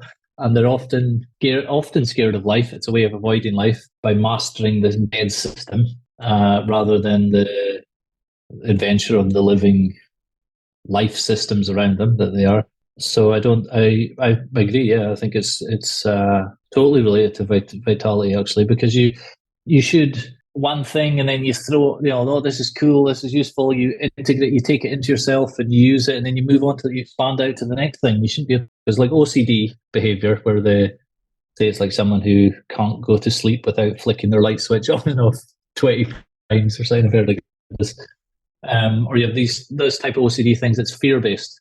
OCD behavior is fear-based. So you feel the person is in fear of uncertain things and in life in general, of the vital life. So they find some way of something they can control, some area, and it's usually just dysfunction and useless. I mean, what's the point controlling how many things to do this and details that don't really matter? It's a way of, it's fear driving them to try and control something and to make it stop it being so alive and uncertain and control it, in a unhealthy way. But I mean, there's a healthy way of controlling and organizing things. I mean, that's what life is. You're, building civilizations, controlling and organizing things, but it's expansive. It's living. So I don't know how you would I don't know the way of knowing whether the thing you're doing or the way you're looking at things or your way of thinking. I don't know how you. Is there an easy way to say how you know if it's a vital way of doing it or whether it's a deadening way of doing it? I'm not sure, but you can often tell by looking at someone. You can, I think. So so this is the reason I ask is because I'm releasing a set of essays on this. Like, how do you recognize what it is? What is the source of the opposite of one thingness? Like, if it's vitality, and I'd hate to say this. God, like, I can't even believe I'm admitting this on online. I'm going to regret this, but I think I'm going to take dance classes. And the reason I'm going to do this is because I was thinking about maybe a good way to view vitality. So, for example, if I do a meditation on impermanence or flux, and I recognize everything in flux, panta re, as Heraclitus said, so everything flows. And then, of course, he has that wonderful fragment, no one steps into the same river twice, and you're not even the same man, or whatever it was something like that, depending on the translation, of course. So everything is vital. Like, it just is. Everything as it is vital. Everything is energetic. Everything is impermanent. Everything is in flux. Like, this is just a truth of experience. So it's like, rather than being in another universe that isn't, it's more the case that we tend to just miss that we are in a place that is inherently vital. And as you said, I really liked how you said just now that people like dead systems because they're frightened of what life is. They're frightened of the fact that it's in flux. So they're like an oyster, they're open when they're feeding, and then I can't fucking handle this. So they shut up shop. They kind of become rigidified against it because they can't handle the flow of the energy and the flow of the flux, the uncertainty, the inconceivable nature of the whole thing, and the fact that going with life, like actually going with it, is actually quite difficult for people. It was difficult for me for a long time until I just went, fuck it. Like, I'm just, whatever happens, it's not me doing it. It's just something that's got to happen. So I was thinking that that's one perspective, that perspective of flux, and just really that big right brain view of just how, crazy everything is. And for me, that represents the vitality of the universe. And I think that there's certain activities that tend to be non-verbal and non-systematized. So you have things like music is an obvious one, dance, movement. When you view these things, so when you watch people dance, or even watching people fight, or you watch a musical performance, particularly orchestra or something is a really good example of this. You have this gestalt. I think it's a gestalt, like a momentary vision, not a vision, but how would you say, like a momentary, that's a momentary expression of the vitality of everything, these activities. It's like everything is flowing, but at the same time, it's kind of controlled. It's not like there's just this chaos. So it's like, I find that those kinds of activities, and probably, Muay Thai or kickboxing is the same if you're sparring, right? It's the same kind of thing. These, for me, represent probably the opposite of what we're talking about. They're activities to me that represent the vital undercurrent of the universe, of the way that it is, these activities. And they're kind of like, they are precipitates of that underlying vital process those kinds of activities, which is Right. why I think So they exist. I think they exist because humans recognize that at some level, and they're like, that's their expression of that underlying vitality. Which again, you don't build bridges dancing, but you know what I mean. Like that's more of what it means to be human than sitting down going, you know, like writing down some fucking theory of everything or grand metaphysical framework or some shit. So I've been thinking about this a lot lately. Like, what is vitality? Physiologically, I think that I was thinking about Reichian work and various other things. I know you're not totally, you know, with the Reich thing, and I agree with you. I think I'm not totally down with it either. But I was thinking about the body, the tissues, how in line, like if you're rigidified, you're resisting that process and flow. You're trying to fight against it almost. And I feel like part of the reason the Reichian work releases energies, I guess you could say, or yoga does, or whatever it is you're tuning your body in line with the flow, the great flow of everything. Which is why that's the difference. Well, the difference is people who are making the dead system to try and control it. They're trying to make all the component elements static, fixed things, and it's all there. And there's a map and a model, and that's it done. You know, they know it. They're trying to do that thing. That's very different from something like dancing, where you're not fixing them rigid. You're shaping. You're making patterns, but you're shaping them through time. So like obviously physics. So like it's not like dancing isn't just this complete spontaneous randomness. Obviously there's pattern depending on which dance. There's rules and patterns to it, but you're shaping the energy rather than trying to make it fixed and dead. I mean, you're in the dance. You are the energy is in some way. So that's maybe one way of dividing the differences. Is energy versus things, you know, from seeing things as things. Yeah. But, you know, even McGilchrist was going to call his second book, the original was There Are No Things, you know, basically based on clitoris and those kind of ideas. And yeah. So, well, there you go. That's is that vital enough for you? So it's about shaping the energies. It's not about just letting the energies completely spontaneous. It's like you're shaping the energies in the dance. You know, you're guiding and shaping them, and then they just go. Then you know, then you do, like that's what human existence is. You're just shaping energies in a way, and then you're shaping energy existence goes away or whatever happened. Yeah. So like the systematizing, making things dead thing, it's not like bad. It's a useful thing. It's like, say, take a scholar of like dead languages or old stuff or whatever, and that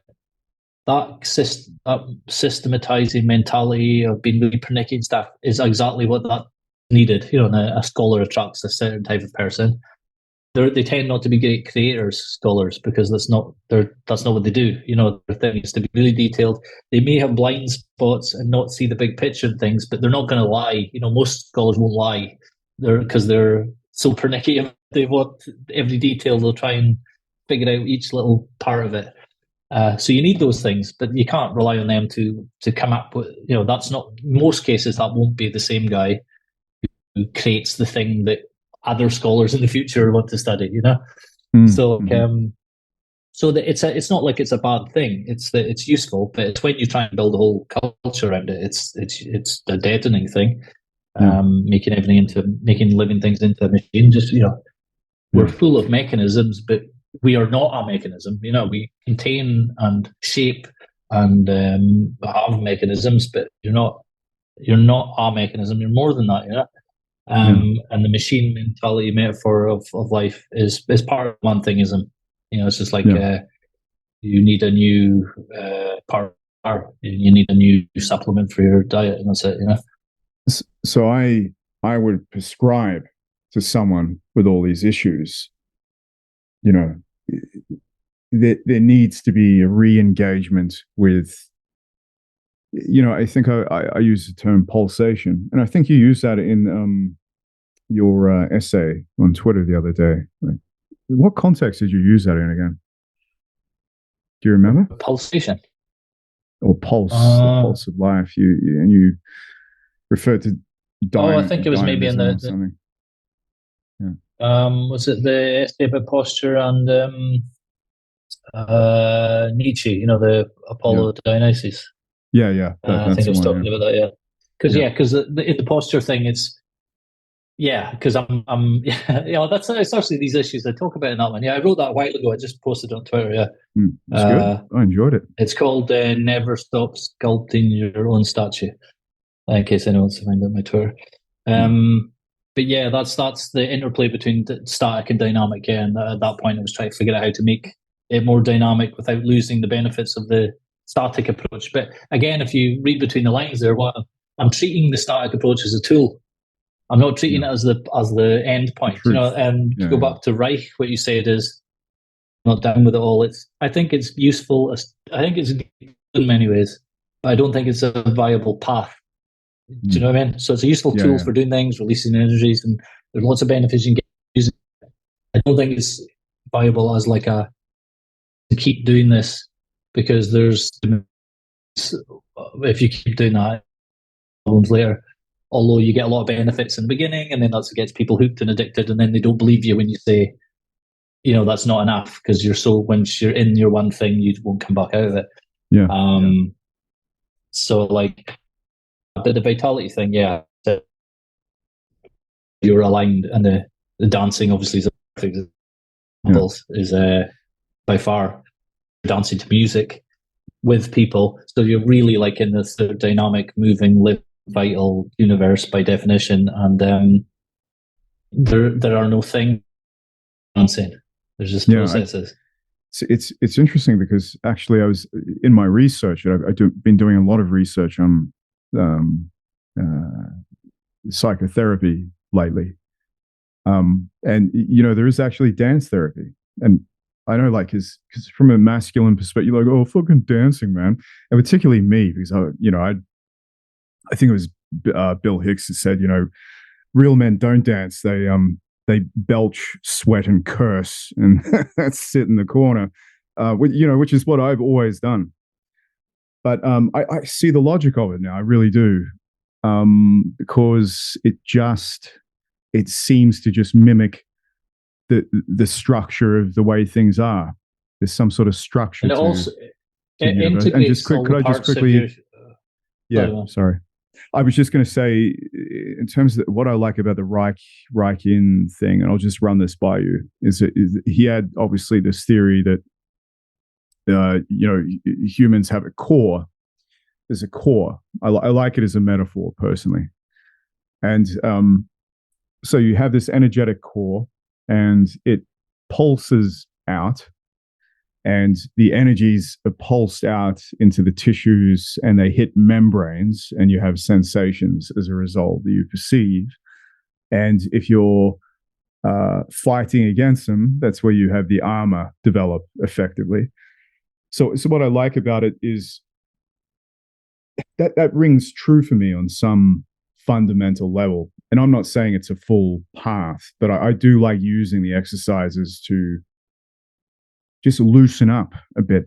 And I find it very useful for managing stress and other things, and just getting out of that frame of mind that's required for like technical jobs. So the kinds of things that we're talking about, that strong focus.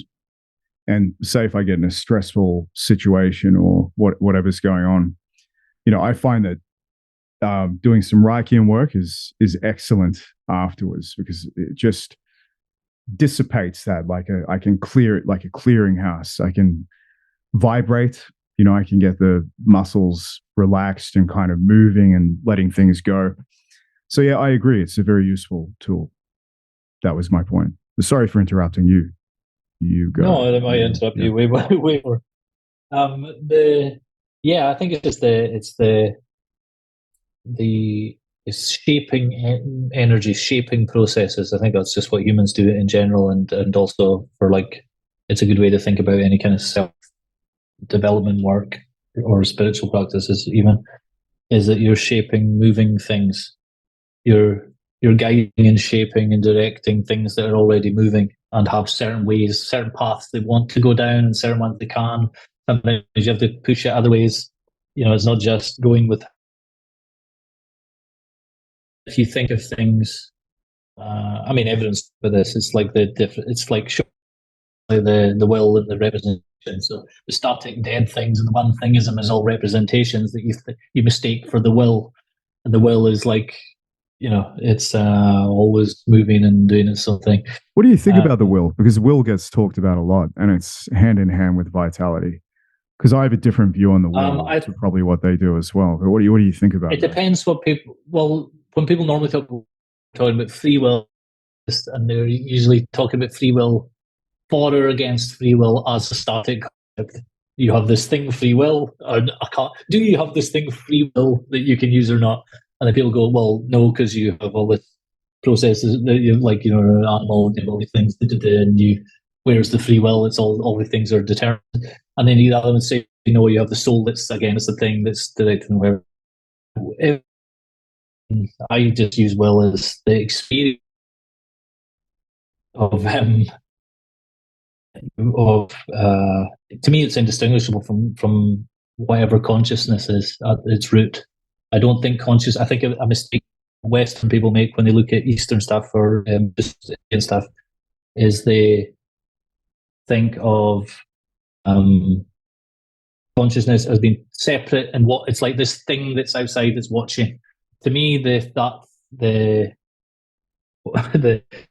outside is what we experience as well. That's just a little bit of it, and it's totally constrained and restricted by your own situation and stuff. Free will within limits. It's not really free and will with limits, and you can only will with what you have and what's around you. And some of it's just fate. It's just who you are. Some people know it. I think you don't even need to be religious about it. This feeling of the willing things, the feeling that you're doing things, could just be call it the quantum vacuum flux, whatever the fuck people want to call it, doesn't matter. It's just a thing in space. But I don't think it's static doing nothing. I think it is the thing that's moving things and making things want to happen. I think, like, kind of Schopenhauer in that aspect, maybe. I don't know. But that's more a recent thing, because I never used to identify those two things together. The conscious, the thing that's aware, that you can never be aware of, but it's aware. It's awareing things, whether it's thoughts, feelings, and sensations, whatever.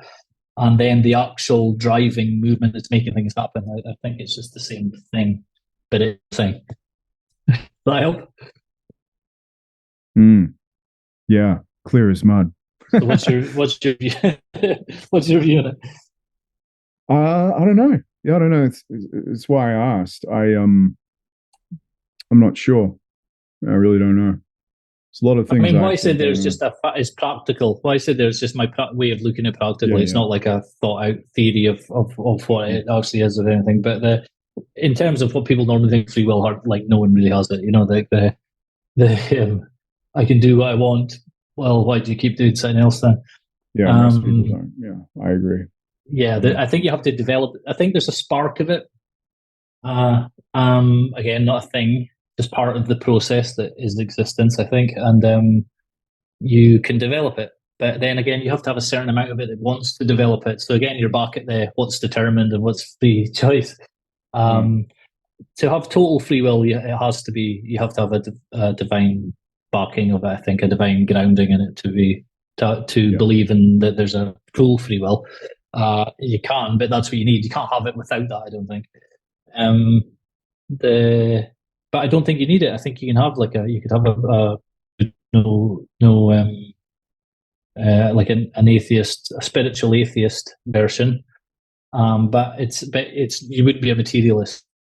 It has to be like, okay, that's grounds the physical reality in some way, and that's where your will comes from. I mean, I don't know. I just treat it in the practical sense of it really does. And when you choose to do something that's against your habit, you really have to make an effort to do it. And then you suddenly feel this much more awake and aware of being alive in that moment. So to me, there's something real there that you can make more. But to actually make yourself have some will and be able to choose things, you have to grind against things you don't like. It doesn't just appear. You can't tune into it and then carry on doing what you want to do. It doesn't work like that. You have to be like, it's a struggle against things, because you're going down the river and you have to kind of swim back a little bit to look around and see where you are. Yeah. So it's almost like being rigid makes free will difficult. What we're talking about here, it makes free will. That kind of will, because it's restricted even more, because you're either it's restricted anyway. I don't think anyone actually believes in free will without any kind of limits. Maybe there is, but I don't think anyone really believes that. Religious people do, because they need a reason. But they still think that you're here in this place, and but even then you're like, your good and bad choices are within the context of your life, Sure. And you didn't choose your life, No. So but it's whether you. I mean, as I say, I just treat it as a function, as a practical thing. Like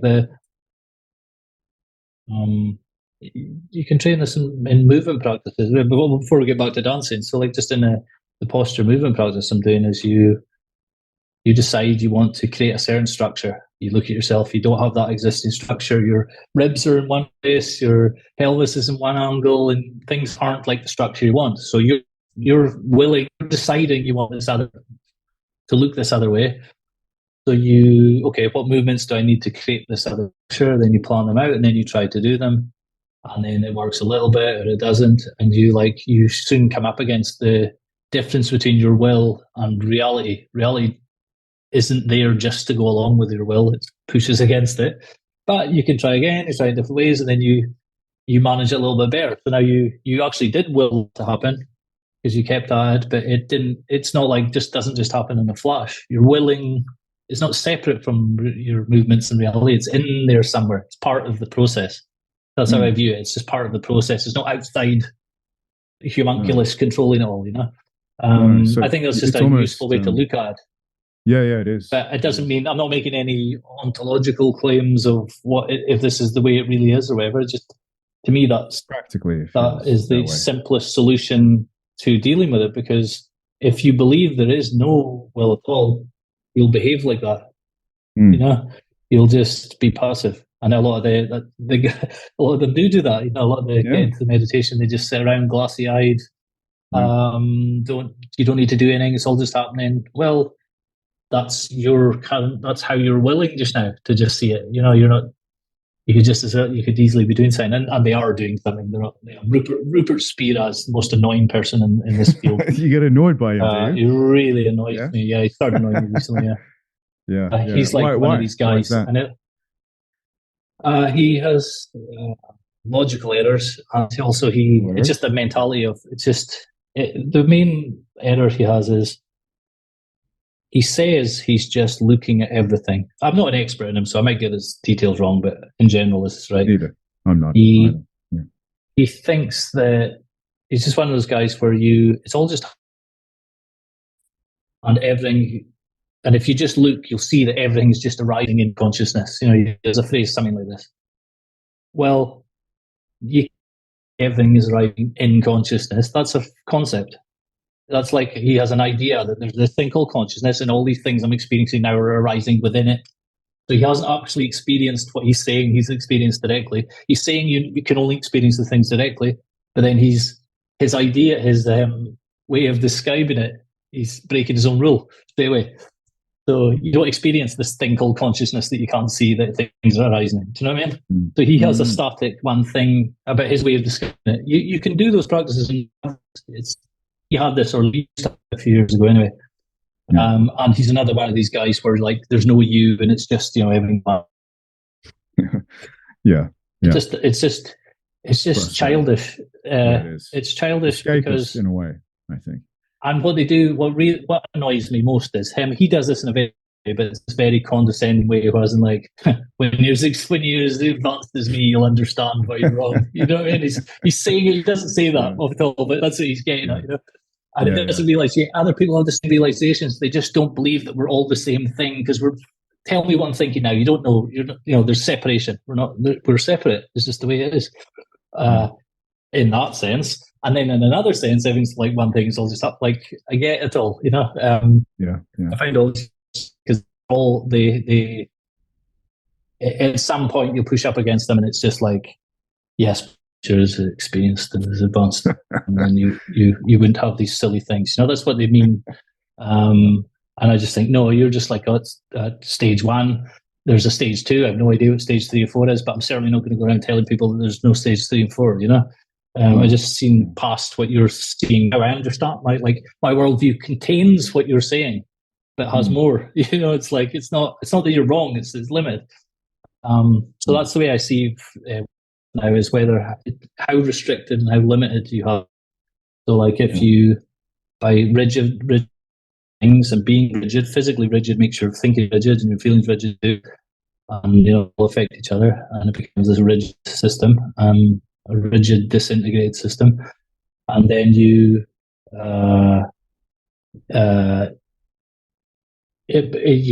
freedom to do different things. But there's even less things you can do. You're always just going to do this. It's like more and more inevitable. Every situation you're going to act in a certain way. So to be more free is you have more options. So whether options exist them and have themselves, that's up to people. More enjoyable. Yeah. And even if it's like it's not and I don't agree that it's all necessarily spontaneous either, because I think you're thinking and being intelligent in the moment, you know, it's all happening lightning quick. Again, you can train that conscious awareness, you can train how many things you're aware of in your mind at once. You can train these things and get better. There's like that thing about people can only remember 7 bits of conscious bits of information. You can train that. You can increase your working memory by training, but no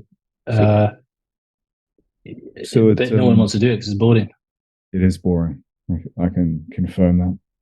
I'm not going to comment on Rupert because I got in trouble for calling what's the other guy, Eckhart Tolle, a mollusk down in his luck. Someone in the comments actually got angry at me for that, so I'm not gonna say anything. But I agree with you. They got angry about Like how dare he talk about Eckhart Tolle like that? He's an innocent man. You're awful. To be clear, they're like no, obviously, and I'm not one of their haters, and I don't think about that much, and I really don't know that much about them. I just know that I just see that's like that's the other side of the Tim Ferriss, Andrew Huberman kind of worldview. They're the other side of it. Yeah. The whole, there's no parts. And then those guys there's only parts, and you just optimize the parts. You optimize all the different parts, and then that'll add up to a better whole. And those guys you just stay in the whole and don't think about the parts, and there is no parts. Some of them, there is no parts, there's just one thing, and you stay in that, then everything will just work by itself. Those guys think everything just happens because they have a little entourage of people around them. They have all their like disciple guys, and they have like retreats and all that, and other people organize it for them, and it's all volunteers and stuff. Things do just happen for them. It's not like they're not wrong. It does happen for them, but it's like it's a legitimate way of looking at things. Sitting on the side of the road in your path in the Indians. Just in the same way as like cutting out again. Sorry, I'm not sure if you. I'm just saying they're just incomplete in the same way as the Silicon Valley Bros are incomplete. Yeah, and I'm. It's all just one. We're all. Yeah, a lot of those guys as well. Like they come from that Advaita Vedanta thing where you don't have to do anything. You're just already enlightened or whatever. And I get the point, right? Like I understand what you're saying, but I don't believe it because fuck the amount of sitting I've done in Zazen and how long it's taken me I just don't believe it. I don't believe it for a second. And I think then people just use it as an excuse to just be fucking like rigid. It's rigid in a way. That's the exact thing that annoyed. Yeah. That's what got my irk about him, and that's what irked me about him. And maybe there's some practitioners out there, just quickly on that, maybe there's some in India or something that are like these hardcore mystics that just say that and then look at you a certain way, and then you like literally do have an experience of something. I don't know about that, but I know that these guys are not that. He's just saying, look, everything's okay, which is fine. On some level, he's not wrong, as you were saying, like on some level, that's true. It's also audience capture. They're catering to their audience. A lot of their audience is middle-aged women who are fucking stressed out. And they want to be told that it's okay, that they're okay, that, it's like a therapy. It's partly a type of therapy. It is therapy. For them. And, the Spira thing that was out recently it was something like, there's no such thing as an unenlightened person, something like that. That's the mentality. Everybody's already enlightened. You don't need to do anything. Everything's perfect. That kind of thing. Well, why are you doing practices? Why are you talking about it? Why are you an expert about it? There's no such thing as the ego. Transcended the ego. Well, why are you in a position of authority, being the boss man, telling other people stuff? Oh, I'm just a vessel for the source. Go and sit on the side of the road in your underpants, right? Why not just do that? Like what you say. Yeah, exactly. There's nothing egoistic about saying I've transcended the ego and now I'm just a vessel for the source. That's definitely not egoistic. But and everyone's sitting around me listening to wisdom. I mean, come on. Like it is, it's silly. Like, yes, you may have wisdom, but it's silly to imply that like there's not a separate person and all that stuff. As well. It's paradoxical in a way. Probably isn't. It is to me, but it probably isn't. I mean, there isn't a. What is it? Christopher Hyde says somewhere. There's no paradoxes until you posit one or something like this. There isn't a paradox until you. Totally. Something like that. Yeah, totally. No, how could there be? How could there be a paradox? Yeah, there's just life. Yeah. Well, actually, I've got this theory that paradox comes from static thought processes, and if you one of the biggest strengths of processual science now, they reckon, is a lot of things that seem like they were paradoxes are resolving because they're like, well, it's just all the process. It's what it is. Well, it can't be a fucking that's paradox. Probably what it is, because a lot of when the invented or whatever, they have the static thinking. There's this and the language structures they all use. There's the ego, and then there's the real self or the true self. There's there's these things, and you're trying to not be this thing and be this other thing. But really, it's like when you actually make it kind of practice like this, it's never how you imagined it, because you imagined it as static entities changing. But actually, it's like this. You're just in a new process now, and you're like, this is a new thing is happening now. And then you use words to describe it. It's my feeling of ego or my subject and my object. It's just that the process is appearing differently, and it's never not a process. Yeah. So I think to summarize, just on the will question, I just had a few thoughts. So if you're rigid and you act in a rigid way, meaning in my mind, what that means is you act in a compulsive way. So you can't control yourself and you keep doing the same thing and you're not aware of what's going on. For me, that's invitality. It means that you're guarding against process in a psychological way. You're in that Huberman mindset. Sorry, Andrew Huberman. I know I don't want to be mean to him particularly, but and then on the other hand, I think that you have flexibility, which to me represents the closest thing to will that we can have, free will. For me, the question of if we have free will or not, I don't think we do, but I actually don't think it matters either. It's one of those questions where it's like, okay, it's interesting intellectually, but beyond that, doesn't matter really, does it? You kind of just act like you do. So I think from what I'm understanding of what you're saying, it could be the case then that free will is acting with flexibility, not spontaneously, but with flexibility in accordance with process as it's occurring. because that implies Yeah, the flexibility is in the process. and that's it's not vital. superimposed on it.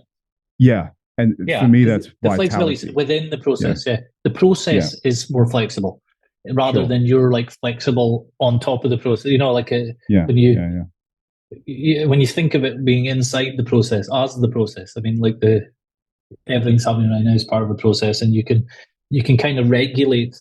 You know, the conscious, cognitive, higher levels of your brain can regulate what's the process, but you can't control it in the sense that invent it and make it happen. You're just being bombarded with sensations and movements and feelings and thoughts, regardless. So, but you can regulate them somehow and guide them somehow. That's the function of that part of your mind. It's like a kind of top down, but it's not top down in a static way. It's top down in a processual way.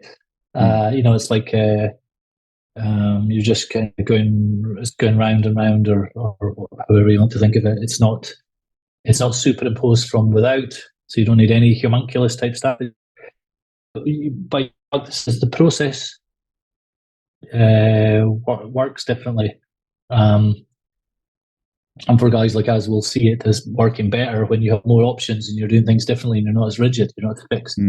But you're also not completely random and spontaneous either. That's just a different problem. No, you're going to be Spirant.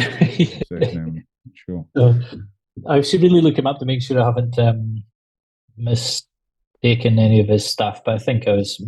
It doesn't really matter anyway. It's not specific for people like you. Everything you said is a definite type. It's a definite type of in that field. People say the things that I was talking about earlier. So even if it's not strictly him, even though I think it is, it applies to the kind of archetype of that people, the stereotype of those kind of guys. Like, you know, everybody's already enlightened. I mean, that's just, I know what they're saying. Yeah. I know what they mean. Because when you have one of these, you know, awakening or whatever you want to call it, you realize, oh, we see it all the time, and it's more obvious. It's obvious. Oh, you just didn't see it. So in a sense, yes. No, why do the practices? It doesn't make sense. Why do people to do it? It's like it's obviously we're trained or designed to think about it in the wrong way, so it seems paradoxical. But for me, I'm just happy to live with the paradox of there is a separation on one level and there is a separation on another level. They somehow interact in some weird way. You can call these what you want. You can use whatever mystical terms, and whatever. It doesn't matter. If you just do things, things will change. I don't really care if you want to call it. You can call it the action of the descent of the Holy Spirit if you want. You can call it like. It doesn't matter. It's matter to me. What people call it, but there's a real thing that's there. That isn't just a concept. Yeah. I think so. Back to vitality as the opposite of invitality, rigidity, one-thingness, like the predator being perched. So when you see a cat hone in on something, its muscles are rigid, it's ready to pounce, and it has that the left brain focus, like it's focused on that one thing. And then we're talking about vitality, fluidity, movement, process, awareness of different things in peripheral awareness, proprioception, all these different things that you would associate with a more oceanic way of looking at things. And that our society in general is stuck in a mechanistic, static frame. They're stuck there physiologically and they're stuck there cognitively. Not that those two things are different, but just to summarize, I think that's probably the case. And that one way of becoming aware of the flux and the energy that's always there. So it's not like it departs, it's always there. It's just whether or not we're acting in accordance with it. We have, human things like dancing or movement practices. Actually, I like what your friend Keith is doing online. I've been looking into starting. Yeah, Keith's great. Yeah, but all those you're kinds going of to things. do the type of I've been movement looking stuff he does. Yeah. Yeah, I've been looking for a MoveNat coach around here, but I'm thinking about just buying the course and doing it myself, just to mix things up a bit, and just experiment with it. But so all those things seem to me to have, I guess, an ebb and a flow. They kind of go between, they have dynamic opposites, which is another thing I think is related to all of this. It's this ebb and flow and the shift between active and inactive, which is a very important element, I think, of how we should manage ourselves as organisms, or processual organisms, because it does seem to be something like that in the fabric of the universe around us. So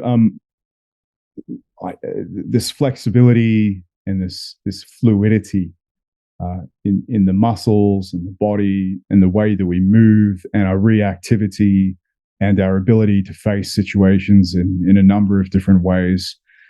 I think that all these things could be described as vitality.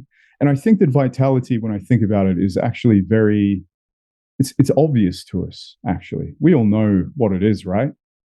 So I think that, for example, we have like words for vitality that we always use. I remember we had a conversation a while ago about something like this, but how in our language we acknowledge these things all the time. So if we watch a sports game or one of these activities that I'm talking about, like a musical concert or something, we have words like vibrating or pulsating or pulsing or exploding or surging, accelerating, vibrant, all these different words. So intuitively, I think everyone knows what vitality is and what process is, and this gestalt of a situation that we find ourselves in is immediately obvious to us. What I'm trying to nut out is, there's this big thing online I find with, particularly when it comes to vitality. So we've been describing it, I think, in a much different way than people in general in these circles would discuss it. So they would discuss it as you're just born superior. Then you go to war, you throw a spear into some cunt's throat, and that's what vital is. It just means domination and power. And I think that, that's okay. Maybe that's one part of it. But I like to think what we're putting down here is something a bit more all-encompassing, a little bit more sophisticated. And it also means that people can go away from this conversation and they can go, well, how am I viewing things? Am I viewing things like, am I just taking this supplement? Am I just doing this one workout because I thought it was going to fix everything? Am I just doing this one thing? And how can I then go away from this and take some of these insights and try to live or structure my life and myself as a process in a more dynamic and more vital way? And I have to say, it's something I've been concentrating on a lot lately as I've gotten into these topics a lot more. And I think that, I hate to say, but a large part of it is just being human. It's going back to just not having a normal one. I'm not saying that, but I mean doing human things, dancing, fighting, fucking, all these things that we don't need explanations for it. We can just see what it is. And simplifying. Like if I want to eat a meal and I'm in that situation, I'll just do it. I'm not going to be an autistic fucking lunatic and say that I've got to have a T-bone steak at my Italian girlfriend's mother's house. So those are my closing words, Kevin. That's what I think about the whole thing. That's how I've been approaching things lately. And I think that's... So why don't you tell people what kind of dance? Yeah. what kind of dance are you going to learn? Do you have an Well, idea? there's a couple of classes around here. I'm not sure. I'll probably go to the one with the most females at it, I think, but I guess it probably Right, that's would all be legitimate mostly. though. That's like Yeah. Somebody would hear that and would be immediately cynical. Oh, you're just going for the chicks. Fucking dancing, But you actually think about it, man. but it's part of what you're saying. It's part of what we're talking about though, because that's part of the vitality of it, because that's a big part of life, obviously, and you have changes the energy patterns and the life there, and people are interacting in different ways, and adds another level to it that you wouldn't get if it was a bunch of guys practicing the dance on their own. Well, not you guys are going to go with. And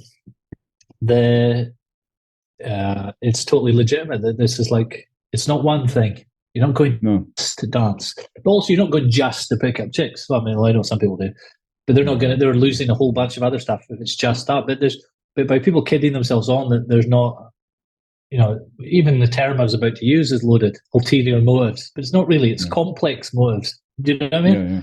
It's complex motives. Yeah, you go to there. Yeah, it's an added bonus. They have other things. Even that added bonus is implying one thing. There's one thing, and then there's the bonuses. You know what I mean? Or there's one thing, and then there's ulterior motives. But really, there's then a not whole one thing. other It's set many of things. processes. Yeah, totally. And then that spurs off. It may be the one thing thing that pushes you at the last minute. At the last, they're like, you go for one specific reason that pushes you to do something. But usually, there's many reasons. In complex systems, I don't think there is a cause. There's many interdependent causes. There's not really causes isn't even the right way to say it at one level. Dependent origination, if you want to. The Buddha was right. He was 100% right. But incredible, really. So but for dancing, I'm not a dancer. I don't know much, and I've been meaning to do it myself actually. And for these reasons, and plus another reason is as an experiment, thinking based to help me with something I was thinking about, and it's something to do with dancing that I'd thought about it wrong all my life. Basically, it didn't really interest me because I'd always thought about it as a purely energetic, expressive thing only. So, I thought about it as you just have to go and you express yourself. It just didn't interest me like that. But then I realized, well, actually. Well, that kind of dancing is a bit different. It's like just having a standing seizure. But the people, but for dancing, it integrates all of the parts. It's like obviously you're moving and sensing things and you're feeling things, but it's highly cognitive. Yeah, shit, yeah. Got to remember the moves, right? You're really having to think. Where's my I did that. Oh, I felt like I did this thing, but actually I didn't. Like I stood on their foot, or I fell over, or I'm told that was wrong, or the rhythm has gone wrong now because I did this wrong. So you're constantly thinking and cognitively adjusting, cognitive control of movements while feeling things. Sometimes you're feeling joy, sometimes you're feeling awkward. In the beginning you're going to feel awkward, embarrassed, all these other things, but you're still making yourself move and thinking at the same time. So you're integrating all these different parts of yourself in a way that most activities don't do. I am writing about this complex motor activities, dancing or martial arts, or what was the other thing you mentioned earlier? Was a good example. What did you say? I forget now. Or like origin, like these things, complex motor activities where you're highly cognitive but also highly physically demanding as well at the same time. This integrates you and makes you smarter in a way that other things just don't do. They just can't do because you're thinking and moving at the same time, but also you're regulating your emotions because dancing, I thought about, you just go and express yourself, feel joy. And I was like, but I don't feel that, so why would I go and express the way they're talking about it? That's not my feeling, so there's no reason for me to go there and do it. But now I'm thinking, I can go there and experiment with all these moving patterns and stuff and see how I operate in that field. And, so it's now there's another level of motive for me. But it doesn't mean I wouldn't be experiencing other things. Being the joy of it, the seeing all the people and all that stuff.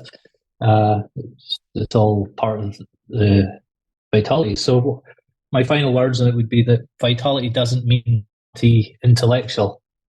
It just means anti-just intellectual. If you know what I mean? Yeah. It has to. It's not being one thing about the intellect.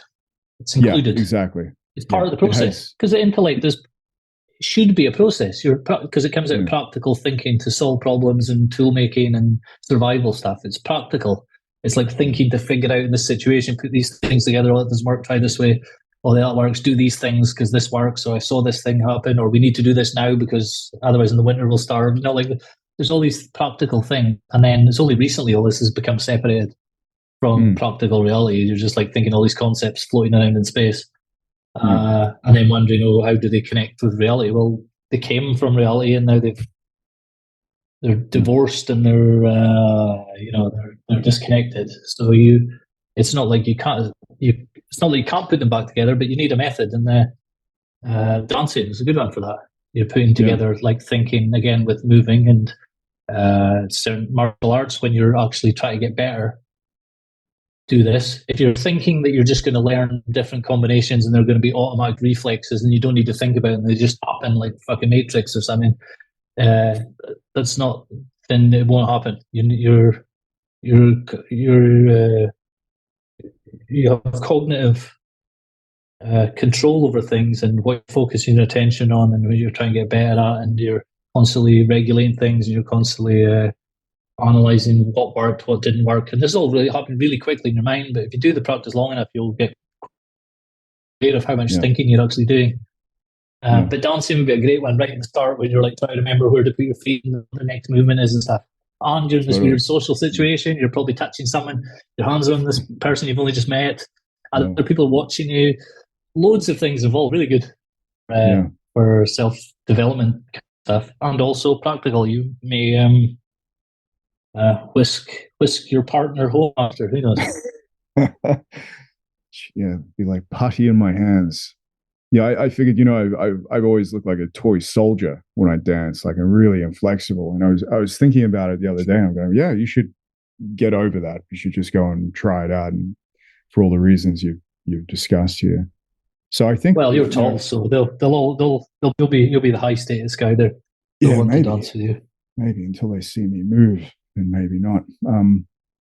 So I think from what you're saying, so vitality basically needs to have a basis, I guess, in mental, like having mental operations and physical movement at the same time. Like basically that's what constitutes it, I think. Yeah, I think that's fine, because I don't think it is vital to throw out the intellect and think it's just drop down to all emotional stuff. You're just reactive, and it's very got to be masculine body and at the end, but it's quite feminine actually, not masculine. That way of thinking about it. It's like, no, you should be thinking, but it's not. It's the thinking's arising out of the moving and the action. That's like it's part of the process. The other interesting thing with these things, just quickly on that, just before you move on, while I remember, because I won't remember this, but I think it is important. There's a temporal aspect to vital movement as well. So what I mean by that is that when something is vital, when I think about it, when I go and watch something like a musical piece, or again, dancing, I'm making it sound like I fucking love dancing, but I haven't really fucking watched it that much. But there's a beginning, there's the flow, there's a movement, there's a crescendo, I guess, and then there's an ending. So it's almost like a sense of time gives shape to the vision of vitality, what gives something a vital constitution, as well as having a physical and mental component as well. For me, that gives me the picture of what a vital thing is. When you see something vital, it seems to have those elements. And of course, if you think of the human body in terms of being a hierarchy of processes, for example, they all have a temporal element as well. So, for example, the cells have a certain lifespan. You, as a conglomerate of cells, have a certain lifespan. There's all different things happening at different levels, different processes that have different temporal contours, and all of those things put together give the gestalt. I love that word, the gestalt of vitality. And I find Gestalt's a good word, the one thingness is for me the antithesis of that, a useful element, but it's the rigidified, non-invital way of missing all of these things. It's like you're missing them. They're there, but you're missing them. And I just like you mentioned the temporal element as well. I don't think we've spoken about that yet, but it is important. But anyway, you have to do. You're like it's to do with energy in many ways, but it's not on like for me anyway. It's not an anti-intellectual thing. It's like I like William Blake's thing about energy. Energy is life, and it comes from the body. And reason is the bound, or reason is the outer circumference of energy. It's like on the edges outside, bounding energy. And obviously, he's been more critical of the reason side, and he's leaning towards the energy side. And Nietzsche says something similar. Your body's more wisdom in your body than your reason, and the body is the big reason, something like this, and the little reason in your mind, whatever. But I think people have taken that the wrong way. It's taken that too far. That they're thinking that's dismissing the reason in the mind. I mean, Nietzsche's pretty intellectual. I don't think he's dismissing reason. Yeah, he's a monster. Yeah. So, I think that what we're talking about is the thinking part as being part of the. It needs to be vital by being connected with movements and interconnected with emotions and things. It's the separation of these things is the problem, not each of them on their own, and just dismissing a third of human soul basically by intellect and thinking you can just have emotions and physical, and that's the solution, because some people have gone too far with rationality and stuff. I think that's an overreaction the wrong way, and that's how I see it. So like Blake's thing about reason being the outward bound, the outward circumference of energy. That's what I mean as well by you're shaping the energies and the processes. So even in dancing, your reason, which is you're planning out the movements and the steps, because there's a dance tradition of type of dance you're doing, a dance style, which has rules, and it has a set of rules, and then there's a place where you can play around with the rules. Like where it's not totally rigid, where there's some creativeness around the edges or whatever. But I see that's it. Your reason is the planning the movements and stuff and deciding, well, your foot here, not there. So that's not just spontaneousness. That's a type of constraint. That's a creative rigid. There's a certain amount of rigidness for creativity. I do this in the posture as well. Like you need a certain kind of rigidness to get the fascia to work as springs. But that makes you more flexible in a greater sense, just not in the individual part by part sense. It doesn't seem like it does, but it does. So for me, the vitality has to mental stuff and concepts and stuff. That's where the concepts have ended up dead and disconnected from life. I mean, we're not the first people to say this, obviously. I mean, this needs not at all. Many other people. So. I think it's good though. This is a good chat though, because I feel like when people talk about vitality, at least what I see, it's very one-dimensional. I don't think I've heard a conversation like this about it before, at least in our circles. I think that pretty much the only other time I see it mentioned is it's like in a very intellectual, aesthetic sense. So it's like expansiveness, which typically means warfare. It typically means going and dominating people, and it's mentioned in that way. But again, that's one of those things. It's like, okay, now what? Like, what do I do? Do I go and become a mercenary or something? Like, is that what vitality is? But I feel like those kinds of views are basically like it's missing the point of it. So I'm glad we had this discussion, because I think that I've learned a bit from this. Just thinking it through myself, I think that vitality is much more fundamental than that. That's just maybe one outburst, one precipitate of what vitality is as a process. That's so I think it was a good conversation personally. This is fun. So, well, good luck with your dancing. I hope you get to express your vitality with the lovely ladies of your part of the world.